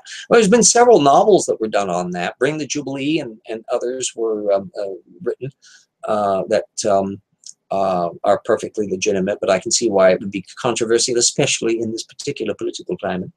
And The Man in the High Castle is functionally an alternate universe story like that. And so it's a fun thing to play with as a historical what-if thing. Another one that was not quite a counterfactual, but Queen Victoria's Bomb, that was written, a thing where somebody had come up with an atomic bomb and they were going to use it in Crimea in the 1850s. And it didn't lead on to a new world. The bomb ultimately didn't work, but it was a fun little thing there. But it's a useful speculator because you have to think through what you do. In some respects, science fiction writers have to do the same thing. When Larry Niven sets things on an alien planet, he has to work through what he thinks aliens. He has to figure out what he thinks on evolution, how he thinks social systems function, and do they have economics, and blah, blah, blah. You have to basically work out a lot in your head. AJ's favorite old history series, Harry Harrison's East of Eden. I haven't read that one, so I can't express a view on that. There's way more books than there are films, and way more books now than there were when I was growing up. So if you want to drown in words, there's no end of it. So I've had to kind of restrict myself and ration material. Anyone here, Fino, anyone here knows the difference engine? Nice one about early computer technology starting from said engine, a mechanical calculator. Yeah, I was just thinking about Babbage aspect. I don't know if they've done a novel from that direction. That wouldn't surprise me. I kind of allude to it in Phileas Fogg because I have Impy Barbicane making a giant version of Babbage's difference engine to check his calculations before flying to the moon. And so I allude to that in the storyline. And there was actually a calculator that was kind of a mini Babbage engine that was shown at the Centennial Exhibition in 1876. It was this thing that looked like a massive circular gears things about the size of a, about 6 feet long up on stanchions. And it could probably perform the calculations of the most rudimentary of electric calculators today, but it was whiz-bang technology for 1876. AJ, it's about an Earth where the meteor didn't kill off the dinosaurs. Oh, yeah, I think I have somebody I did mention that. That's, again, is a fascinating issue, is would developed into a sentient life form, or simply survived, and could human beings have ever developed under such a circumstance? I have my doubts that the primates ever would have gotten going if the dinosaurs hadn't checked out. That those neat little contingency issues that goes into core about evolution and the interplay of what is it that produces intelligence in a species? How likely is it to occur? I have my doubts, for example, that the dinosauroid that was proposed, if the dinosaurs had never died out, that they could have ever developed because of the contingencies about how reptiles work in terms of their mental structures and all of that. They could have gotten as bright as sophisticated birds, but whether or not they could have ever produced a social network system that we weird little primates developed is unknown. And if we don't have any other planets, we can't tell. Fino points out, yeah, The Difference Engine, 1990, is an alternative history novel by William Gibson and Bruce Sterling. It's widely regarded as a book that helped establish the genre conventions of steampunk. Oh, well, then that is kind of up my alley. Yeah, probably as a reference, I'll have to look in my history of steampunk to see a note on it, because I'd done a little bit of research on that kind of inspired me to do the Paralogs of Fog, because I've always liked that Victoriana era. There's something funky about both the clothing and the brass and toolings and steam and gears and all the kinds of little mechanism stuff. It has an aesthetic quality. It's very, very sophisticated. Eat Meat, RJ, yes. Well, their Eat Meal is somebody who has read the Paralogs of Phileas Fogg, so he knows firsthand that it is an entertaining read and well worth it, and so forth and so on. And plus, the poor, pathetic writer needs the damn royalties. So the more people that buy the book and tell people about it, the better. I'm very proud of the novel. I'm surprised I was able to write it. It just gushed. And I love the characters so much.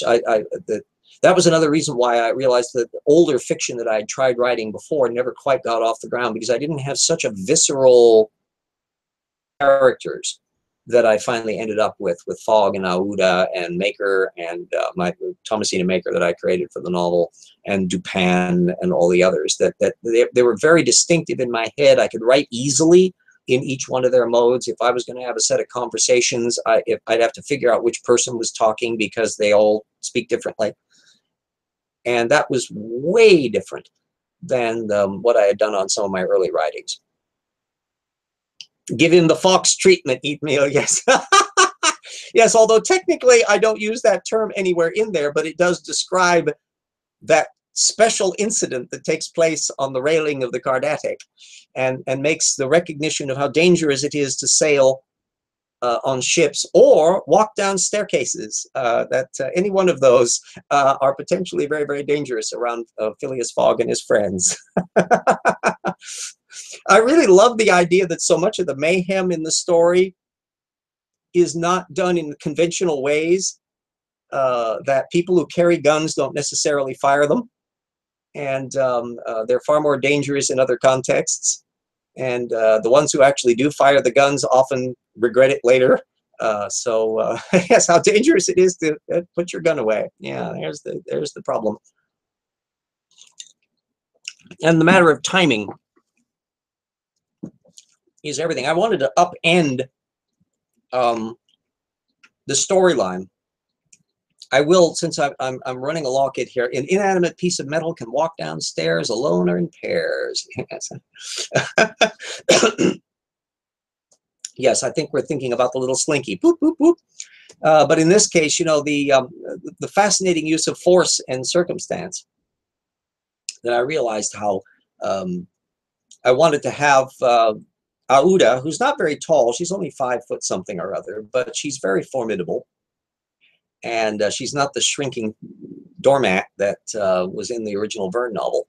And the notion that people who you would think in any other context are dangerous characters, well armed and formidable, around Aouda and Passepartout and company, boy, they're completely outclassed. The Passepartout, who carries no weapon, and Aouda, who carries some, although at the time she wasn't armed.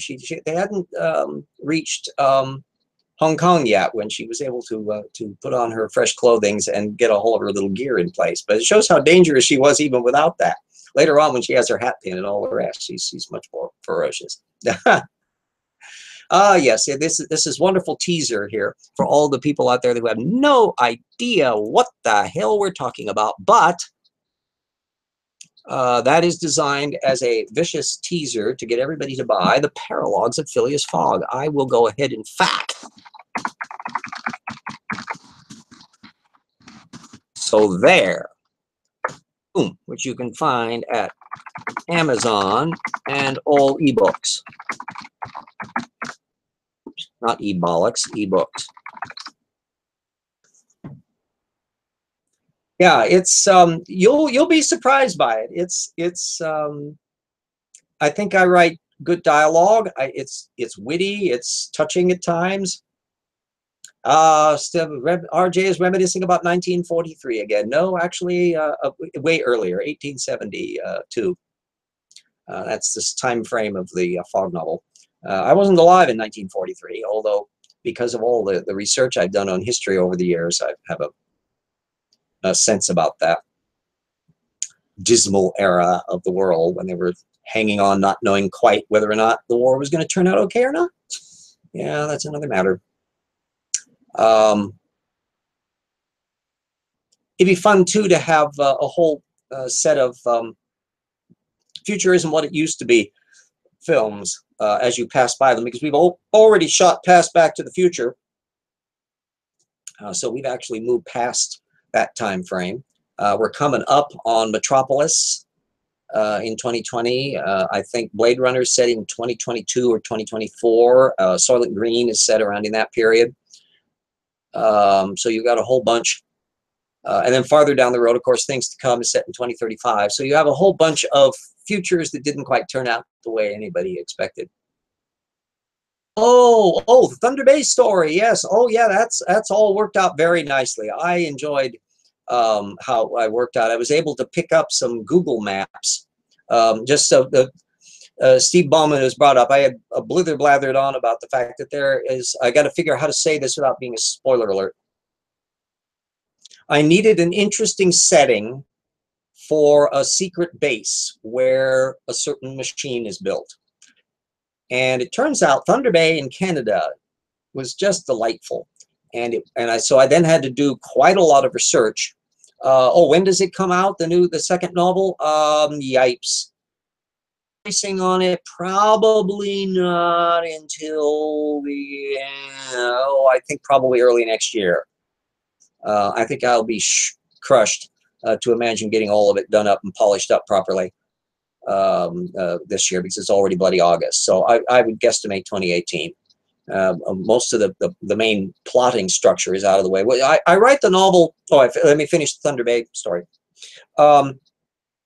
Neat little spot that would be kind of isolated and out of the way. And then once I picked, because I love the name, it's probably not a spoiler alert that I wanted to have a thing where somebody's dying words were the equivalent of Rosebud, because it's Thunder Bay. And our heroes have to figure out what the hell it refers to, and then they have to track down what in hell is going on there. And I can't tell you too much about how they do all of that without being spoiler alert and giveaways. But the setting proved to be really interesting, and I had to do quite a lot of research to try to figure out what it was like in various times over time, and how it was shifted, and what was going on with roads and accesses and all these other things. And I was lucky enough that I found a Google aerial map, so that I could literally trace the kinds of paths that I would need to follow down to get around to one or another, and figure through all of those I was going. So yeah, Steve and I had a delightful time working out all the Thunder Bay episode. And that's fairly early on in the story. It's taking place about a third of the way through, because there's way more things that go on. I love the idea that things they discover there lead to something else, which leads to something else, which leads to something else, and the thing just escalates as they keep on traipsing back and forth to find out all the things, and then all the stuff happening. Because it needs the arc in a very different way than the first novel, that was essentially tracking very tightly the original Jules Verne story of Around the World in 80 Days. Even though I've got insertion episodes in Florida that aren't in that story that are related to another one. But I was completely winging it for, yes, the Sleeping Giant down there with Thunder Bay. It's a spot up in Canada.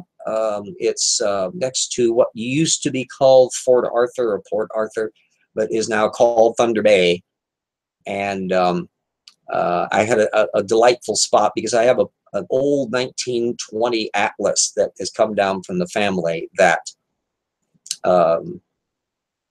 is made use of in the story as a way of finding out where things are. And the context of what year the book was written versus other things plays a bit of a role. So I'm having fun putting all the little pieces together on it.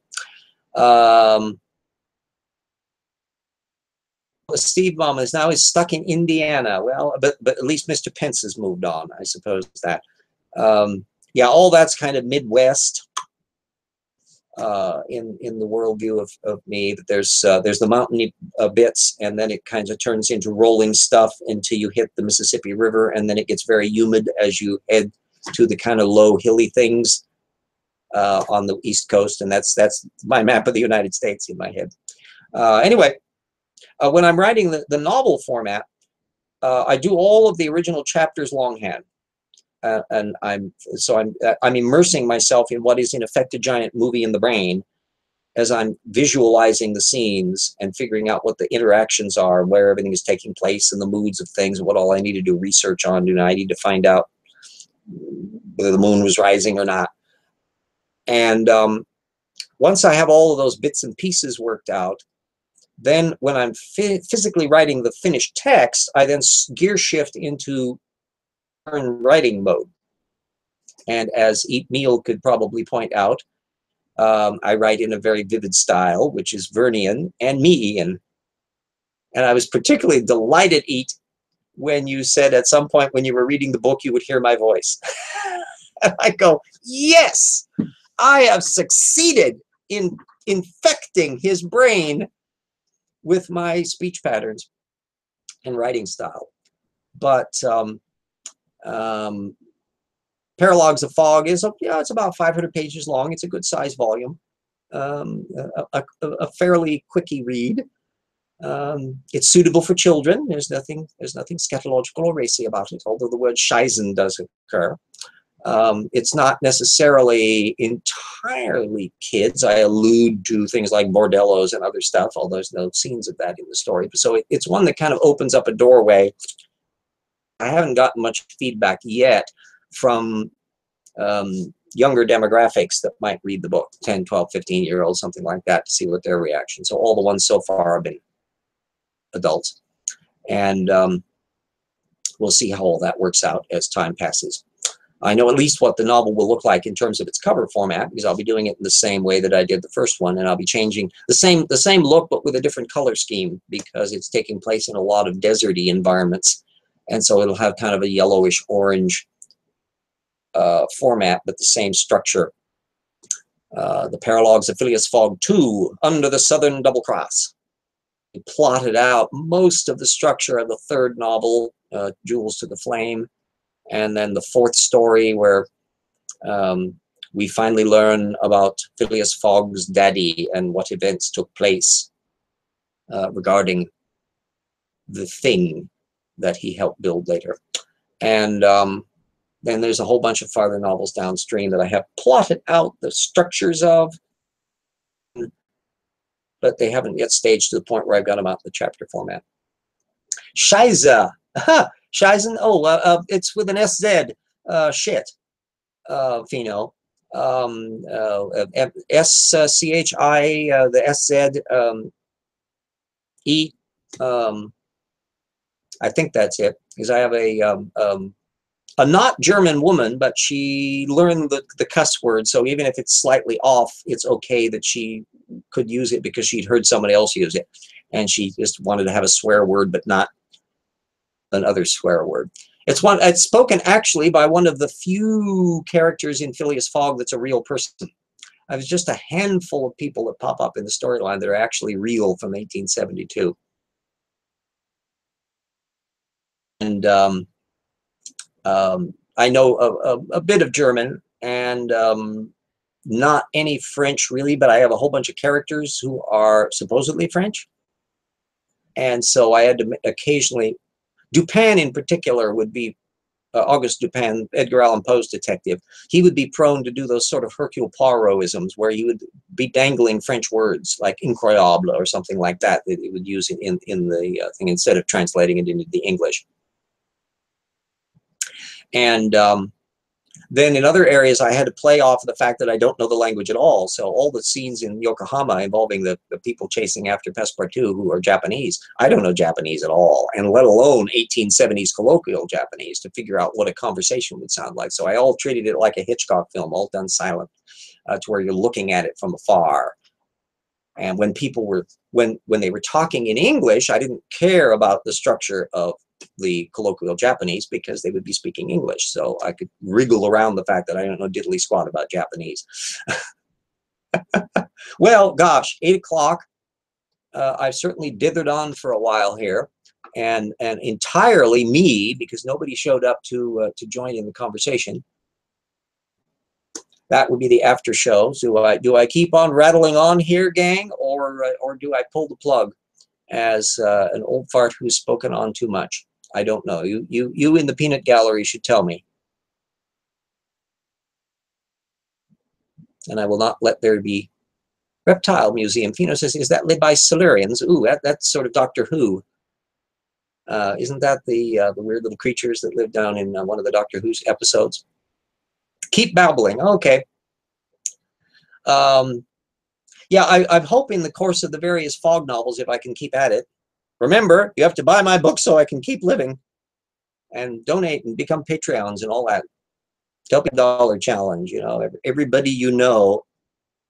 If I had a few thousand people that would do that, that would be just great. Anyway, the idea is to figure out how many different settings and locations I can figure in. I love World's Fairs, so I'm figuring out how to interpolate the various expositions and things that were popping along into the storyline. So, because that's very Hitchcockian. Theaters and public places and areas of concerts and amusements like that are just classic things to do suspense stories. Hitchcock knew that. So I can't pass that up. Oh, well, yes, Stephen, yes, you are a patron. every little bit counts. And either that or the GoFundMe. By the way, there are links, all of that, at my website, so everybody can find links to that and to all my books in all their different formats. AJ, missed that. It's just sad since I became a Doctor Who fan at the same time I became a Star Trek fan back in 1975. Wow. Yes, that was future to me. They discovered Doctor Who quite late because they only started showing it here, our public broadcasting stuff, I think in the 1990s. I had heard about Doctor Who from reading about science fiction. And so there was all this discussion of Doctor Who and the Daleks and all of that, but I had never actually had a chance to see any of it. I think I got to see the not very good movies with not Christopher Lee, but the other guy. Played a lot of the Dracula movies and was the Grand Moff Tarkin in Star Wars. I can't think of his name right off the bat.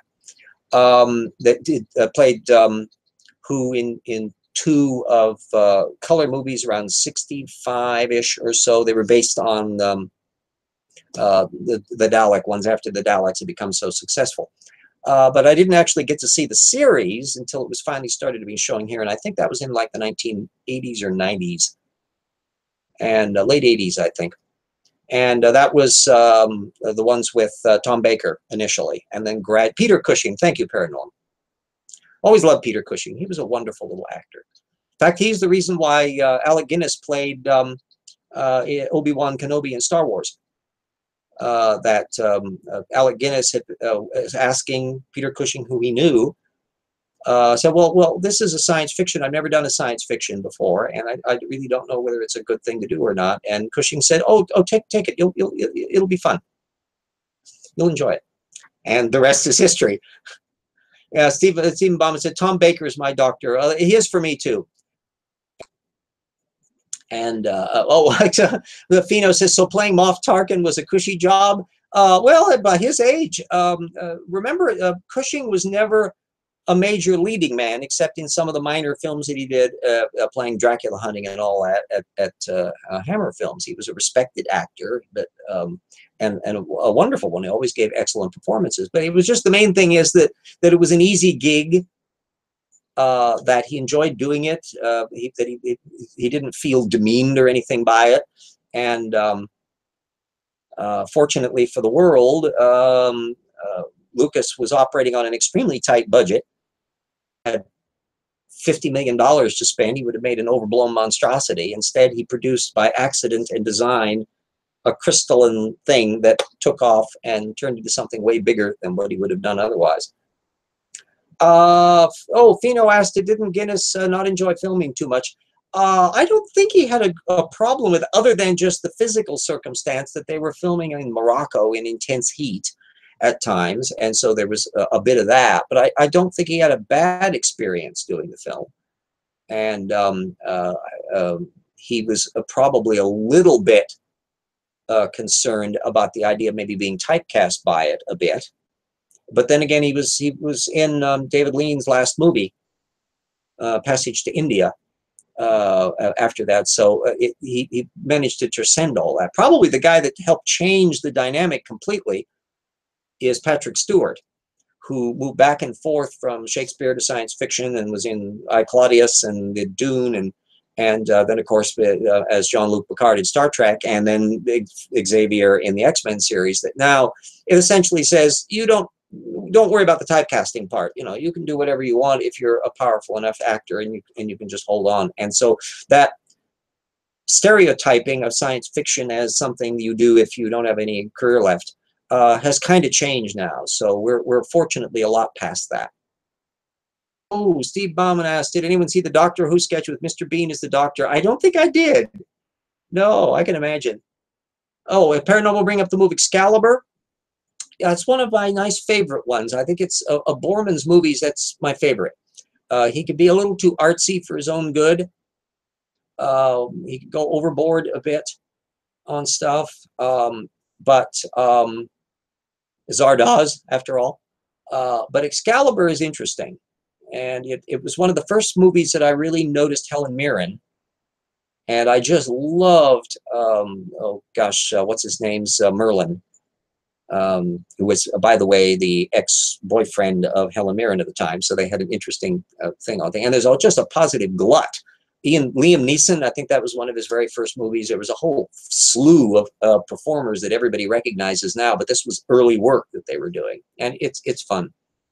Oh, yeah, I think seeing a Mr. Bean version of Doctor Who would be rather hilarious. He's a quirky. Loved the Blackadder series. That was just razor sharp. That's another thing I like, sharp dialogue, and it was just snotty as all get out. And I really enjoyed it. Dear Helen Mirren. It's difficult for her to be bad in a movie, although there was a kind of a little schlocky science fiction that she did as a minor character that comes close. But usually, if she's in it, it's going to be good. It's like James Mason and other performers that, you know, if they're in it, price of admission just for that. Faulty Tower. Yeah, I never actually did watch Faulty Towers. I like John Cleese, but it was just a story that I never, although one line that they used as a tagline for a lot of the commercials for it is always stuck in my mind, that battle axe of a woman that he would deal with. And he comes over and says, "Is this a piece of your brain?" And that's stuck in my mind forever. The curse of the fatal death, as opposed to the not fatal death. Yeah, that's the Fino, is that the Mr. Bean version? Yeah. Yeah, they've shown. Steve asked me, RJ, you've never seen Faulty Towers? Blasphemy. Yeah, I've seen bits and pieces of it. It's a little too slapsticky for me. I appreciate the artistry and stuff of it. I've seen it, little bits and pieces of it, but it was never one that caught my eye to where I would watch it, even though I do like John Cleese. So yes, I stand, or I sit chastised. The guy from Barcelona. Yeah, there were a lot of British comedy helped revolutionize comedy in general, because the division that Americans had between movie and theater and TV really didn't apply in Britain, where really wonderful actors and actresses would move back and forth between making schlocky science fiction stories, and then they would do a BBC drama, then they would do something at the Royal Shakespeare Company, and then they might do a comedy series on ITV, and it just would bounce from one thing to another, and it was a good gig. So you would have people, what's her name, that's M from James Bond, wonderful Shakespearean actress, and fabulous. And she did a light comedy series. You know, they would cross over the boundaries. And that helped kind of break that obsession. And now that we've moved into the high definition era, where the demarcation between what it means to make a movie versus a television series has basically disappeared. All film looks the same. It's filmed with high definition cameras. It all looks good. The sets have to look like real sets. The boundary layer has basically disappeared. So we're in it completely different. And they can just make good or bad schluff. Looking at, yes, the British TV series, yes, I was less so on a lot of British comedy series, although there are quirky ones. It tells you about the kind of person I am. I loved Red Dwarf. I was very fond of that show. That was just delightful. Smegheads. And I'm trying to think of some of the other, Vicious, of course, more recently. It's just the sharpness of the dialogue and the wonderful performers involved. And of course, the original Hitchhiker's Guide to the Galaxy, I really enjoy that well. Oh, Fino 3000, the Father Brown version with Arthur Weasley. Yes, that new series of the Father Browns. They're basically new scripts. They're not based on any original stories. But yeah, I love the actor playing him. As a non-religious person, there's a bit more religion in there than it needs to be. But after all, it's about Father Brown. And that also goes back to the interesting role that religiously minded writers played in mysteries, in one form or another. From the wonderful classical scholar that wrote the Peter Wimsey stories, famous mystery stories. Oh gosh, I can't think of her name right off the bat. And Agatha Christie was terribly religious, though that was a separate thing. But of course, we know about Arthur Conan Doyle's spiritualism aspect. And but Chesterton, a mystery writer there, who was the one that created the Father Brown stories. There was an old version of it done on TV with oh gosh, wonderful old English actor. I never had a chance to see it. Another one that was a quirky series that's hard to find are the Arsène Lupin stories, because a lot of them are in French. And there was a French series that I saw just briefly when I first had cable, and it was shown, French TV series of the Arsène Lupin stories. It was made probably in the early 70s or so, and it was on the French-Canadian link of the CBC that was on our cable system, and I kind of missed those. They've been done, there have been English versions of them done, but Arsène Lupin, for those of you who don't know, is kind of the French anti-Sherlock Holmes, and it's about this sneak thief who was always thumbing his nose at authority and at Sherlock Holmes. And in fact, there were some potential lawsuits between Arthur Conan Doyle, who was still alive. We didn't like the fact that the author of the Lupin stories was essentially thumbing his nose in copyright infringement about referring ever so closely to Sherlock Holmes and kind of parodying him. Yeah, good old Red Dwarf Paradorm is another. See, the best, in my opinion, was when they went into reverse time and Cat went to take a shit at the end. Don't ask. The one actor that plays the hologram on there, still I've seen popping around. He was in a mystery, the Midsummer Mysteries, and there was this older guy who was coming in, and jolly actor, and I'm looking at him, and suddenly I go, holy shit, that's the guy from Red Dwarf after all these years. So he was still active in there. Oh my, down memory lane, all of that. You wonder what happens with some of these ones that have their great moment in the sun and then you never see them again. And it's kind of sad. I'm always rooting for performers to be long-term successful. Fino asked Peter Capaldi. No, he never appeared in Red Dwarf. I don't think so. I know Capaldi apparently appeared in an episode of the Doctor Who thing, and he was a Doctor Who fan as a kid, so that's why he was just like a kid on that. I'm looking forward to the last series of the Capaldi stuff off BBC America, and then I'll be looking forward to the new one with the female Doctor Who. And all the ones that were having conniption fits over it, I go, get over it. Good gravy. He's an alien from Gallifrey. Why can't he regenerate as a woman? Get over it. So it should be fun. And Capaldi was in The Vicar, Stephen Bauman said. Yeah, there are a lot of actors that I began to see. First time I ever noticed Patrick Stewart was both him playing Sejanus in I, Claudius, and then as not Duncan, Idaho, but the other ones in Dune. And so I knew of his work in those areas, and then when it was announced he was going to be playing Jean-Luc Picard, Captain of the Enterprise, in the new series, I go, this is going to be good, because this is not a typical cast move.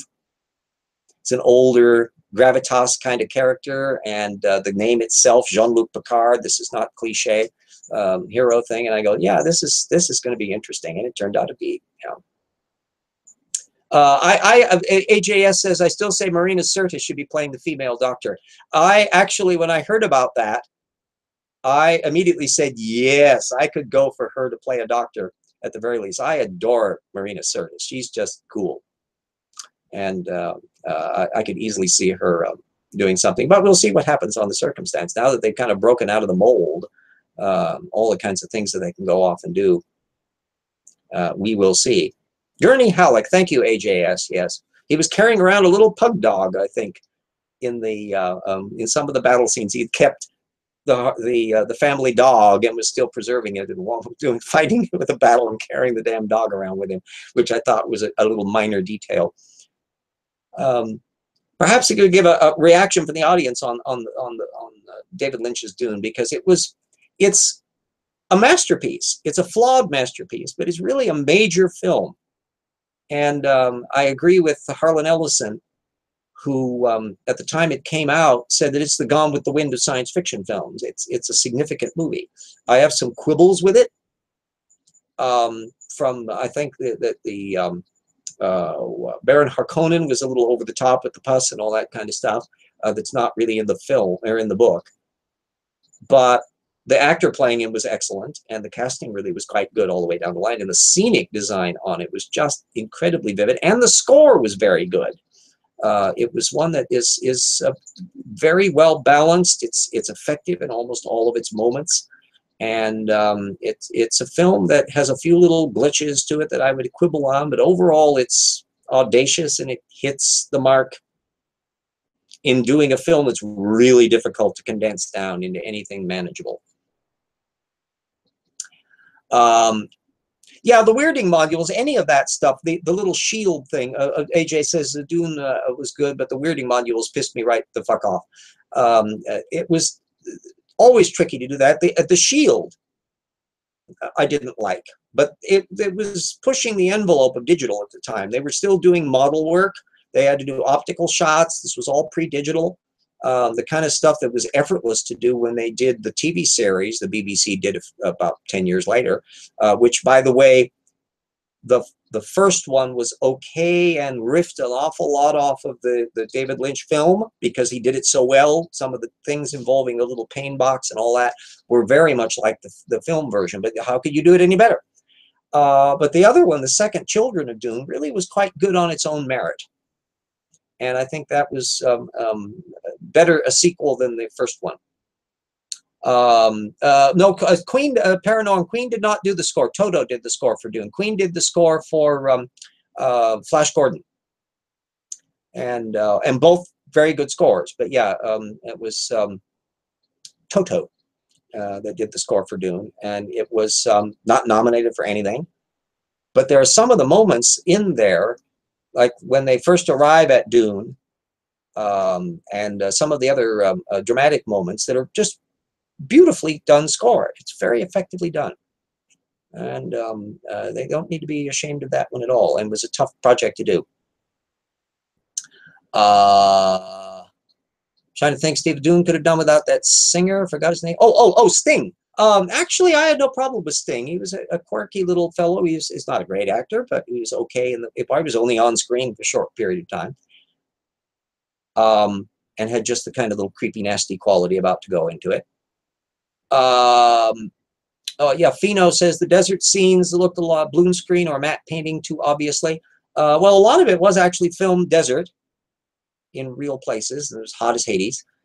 Sometimes they had to remove cacti and all that to make it look more deserty because there couldn't be any living thing anywhere.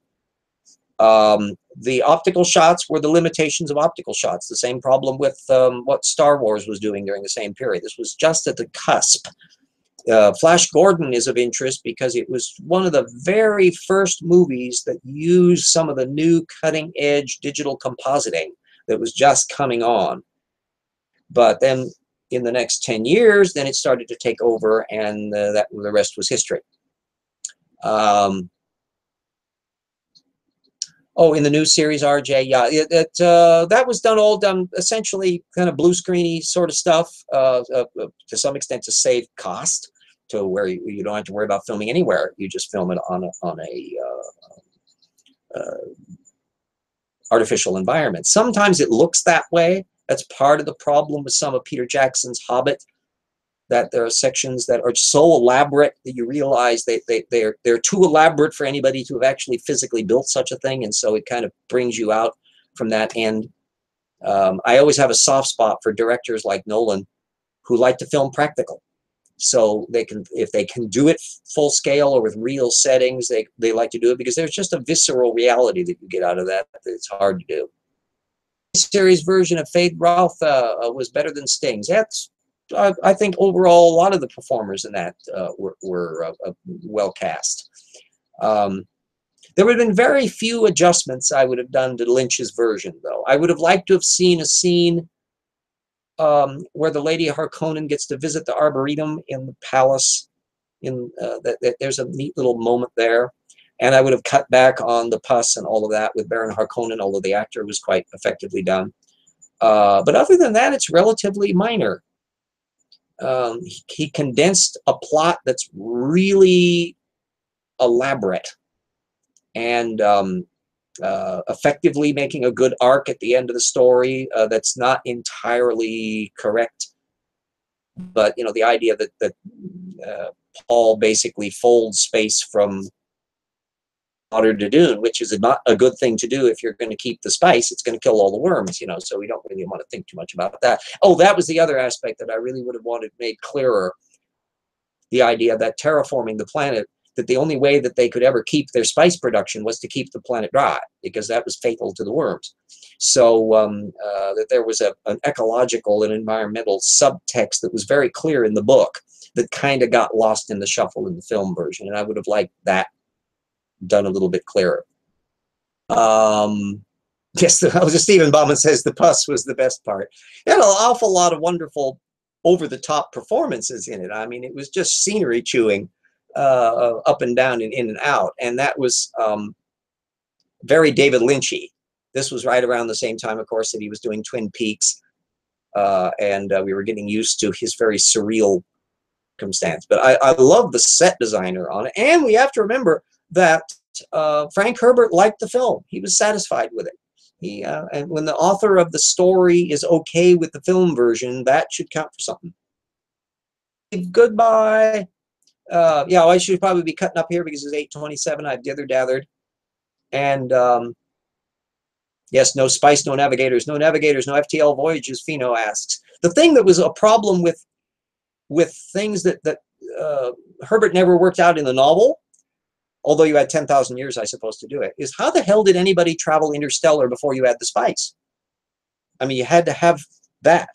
You had to have a way of traveling interstellar distances. And if you can't go faster than light, except through the spice, or faster than light, way faster than light, he really didn't go into the fiddly bit details of that.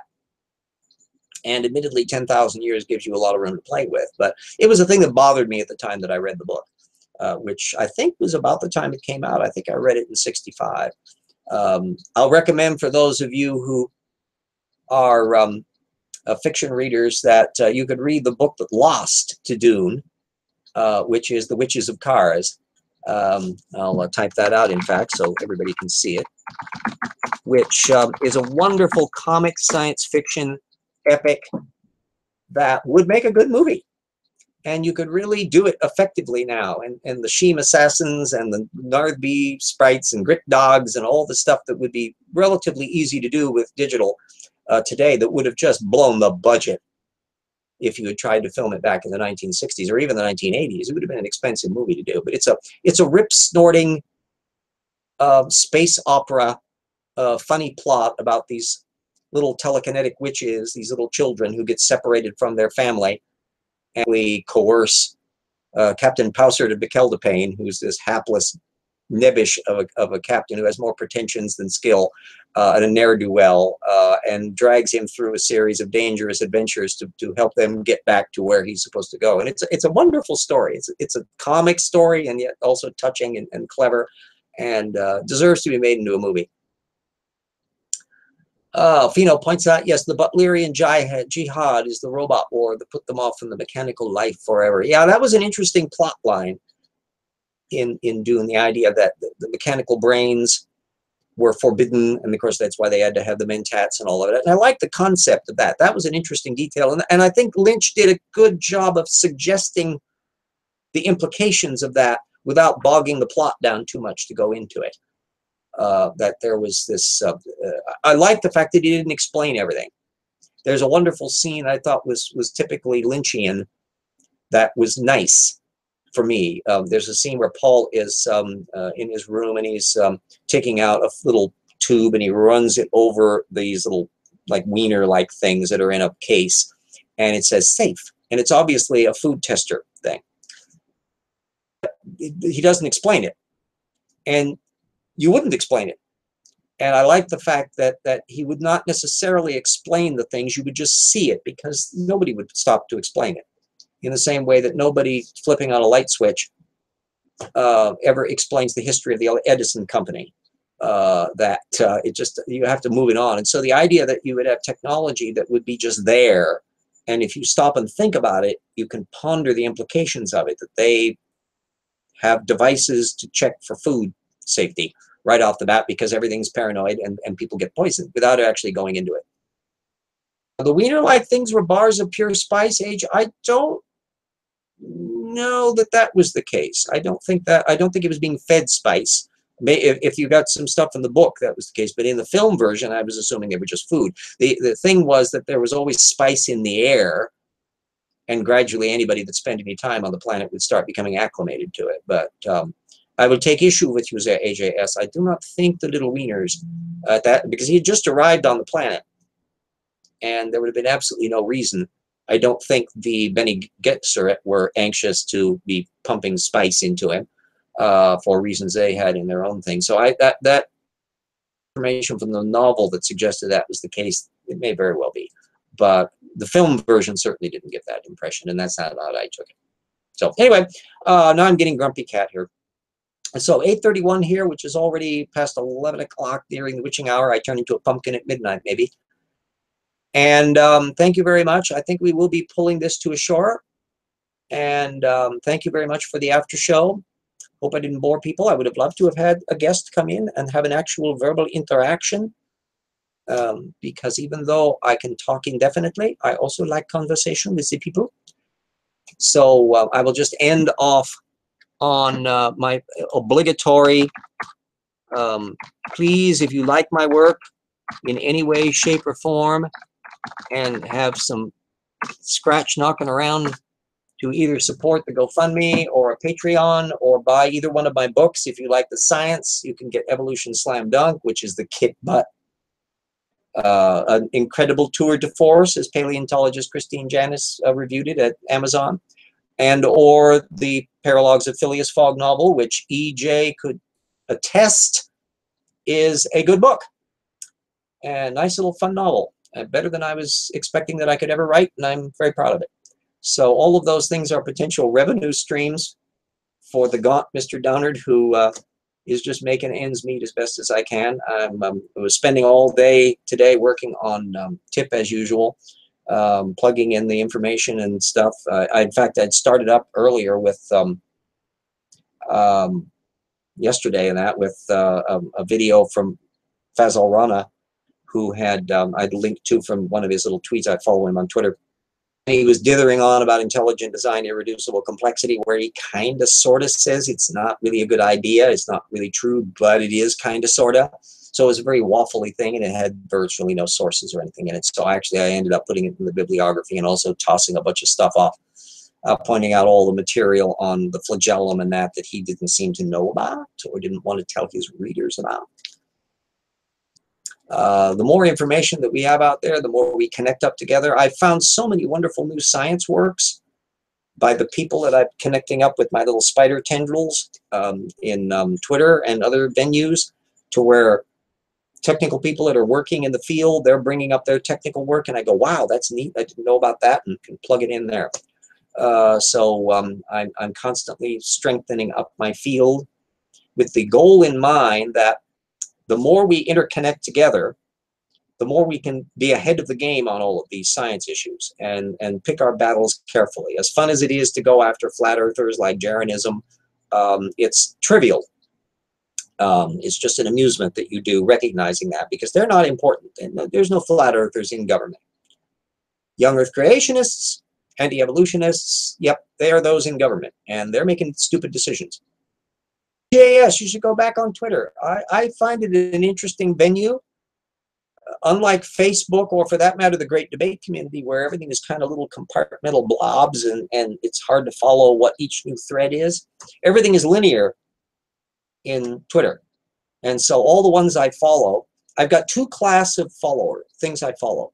One are the technical people, who are the ones that give me conduits out work. So anybody I encounter that does science work in the field, especially cutting edge new people, they're giving me heads up about their latest stuff, that I'll get way ahead of it hitting publication. And if it's in an obscure journal or whatever, I might not ever have known about it. The other are following anti-evolutionists. And an awful lot of them, not all, but an awful lot of them are on Twitter. And so Fazal Rana and Hugh Ross, technically Answers in Genesis, and Ken Ham and Kent Hovind and Eric Hovind are. Some of the intelligent design people are. And these people, I am monitoring both for what they're discussing and who interacts with them. Do my own little pushbacks at times. And what I've been really struck with, I also follow the National Center for Science Education and a lot of the people that work around in there, and Richard Dawkins and these others. For all practical purposes, they are not doing pushback with anti-evolutionists. And so I feel that it's up to us to do that, and up to us to be so well armed with the data stream that anybody who tries to throw any bricks at us, we're ahead of them. And we can drop our anvils on them, and they're going to have a trouble dealing with it. And because we're dealing with the upper echelon, we're hitting them at their top base, not poking at nitwits down below. Now, I interact with the nitwits down below, but for a different reason. I follow a bunch like Take That Darwin and Take That Science and that act as conduits. They hunt around on the internet, creationist statements, and then we'll repost them, retweet them. I don't have to follow them directly. I don't have to follow Joe Signitsky and Preacher and all of these various other ones. I get the information for me, filtered. And I can then come in tactically. And what I'm doing is not to persuade them that they're wrong. They're Tortukans. That's never going to happen. But the people following the debate who are either on the fence or pro-evolution, I want to make sure that they're doing their best argument, that we have our best things going, that if they're going kind of an argument that maybe is not terribly useful, maybe wean them off a bit by showing them how a methods approach is the killer app that Tortukans can't play. And that source analysis approach, follow the sources. What sources did you use and how did you fact check it? Everybody should be able to answer that question. I should be able to answer the question. On a claim I make, I should be able to document the damn thing. And if I can't, I've changed my mind. Well, Tortukans can't document it. Or if they can, they will have relied on somebody that they never fact-checked. And the moment you ask them the fact-check question, for those who were watching when I did the debate with Mark Huffman, the creationist, when I finally was able to get a question in with him, I asked him, did he fact-check his stuff? And he had this classic Tortukan deer in the headlight moment. No. What do you mean? Yeah. And I'm going, that's your problem, because you don't fact check your stuff. And you fact check, in effect, everything. The regular science material, I fact check in the process of following the trails. So when there's a particularly juicy piece of information in a technical paper, as one of the sources they cite, I'm looking up that source. I'm automatically measuring that they are correctly representing that source and following up the trail from there. So I'm constantly doing source checking that way. And I can find instances where, yeah, once in a while, relatively rarely, you'll find a scientist that's pushing the envelope, that's not really representing the sources accurately, and that allows me to put little question marks around them and deal with it more carefully that way. The anti-evolutionists, because they're Tortukans, they literally can't do that. They're treating a secondary source as if it's a primary source. Why? They read that Andrew Snelling paper, and it said all this stuff that I want to be true. Why would I want to check to see whether or not it was actually true by checking the sources? Why would I do that? Well, because that's what sound scholarship is. And it bypasses all of that claptrap about metaphysical assumptions and presuppositions and metaphysical naturalism and all that. No, this is coming at it from the bottom. You can't be on the playing field if you don't play fair with your sources, if you ignore most of the data, if you never fact check a damn thing. You've not earned the right to be on the table. Now we get up to here to the data stream. We can defend the data stream because we know the data and you don't. Way later, you can start discussing whether or not metaphysical naturalism is justified based on all of that data stream. That's the hierarchical approach I do from the bottom up. Well, there's a short summary then of all of that. And please check out #tip and all the links in there, all the PDFs and stuff in there. There's also tortukan.com that has the modules for those people who can't do PDFs easily. They're on like iPhones and all that. That one's just a training wheel website because it really needs to be upgraded to have interactive indexing and all that kind of stuff, and I don't have money. So all of that's future. Anybody out there know people with grant money and or in your various networks. Tell them about the thing. Anybody that is a publisher and or reviewers of books that are relevant, let them know about either one of my books, either fiction or nonfiction. Help spread the thing, even if you can't donate any money to the project. Help in whatever ways. If you think I'm a not idiot that needs to continue to be not idiot-ish, and that what I'm doing is kind of helpful. And remember too, pass around the fact that you can pick my damn brain. That anybody on Twitter or anybody that goes to the website can ask me questions, like say you're curious about stuff. Jackson Wheat has already discovered the utility of it. He was trying to deal with a creationist on an oddball subject, and I go, oh, I know that source, and I know the context of it, and here's the section, and you can read up all about this Proto-Avis case, and I already covered it. Ta-da! And so why have to reinvent the wheel by doing all of their own personal research? Our ability to interconnect so we can take advantage of other people's sweat equity and then build on that, fact-checking and improving to speed up the process. There's no damn reason why we shouldn't be able to do this. It's the 21st century. I'm a 65-year-old fart, and I am on this bloody Go Hangout, Google Hangout thing, and I'm doing all of the things as best I can and learning all the new little tools. Well, everybody younger than I, who's so used to doing all these technologies, woof, you've got it all made.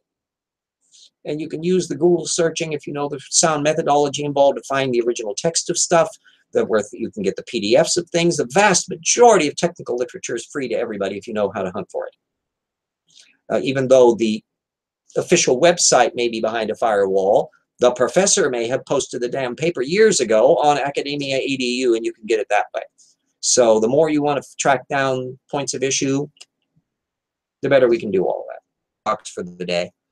And thank you very much for all the folks. It's bloody 8:42. You know how long it is for me to shut down. Stop shutting up. And thank you all for listening. Thank you all for a good evolution hour, for me rattling on. And see you next week if I haven't been struck by an asteroid.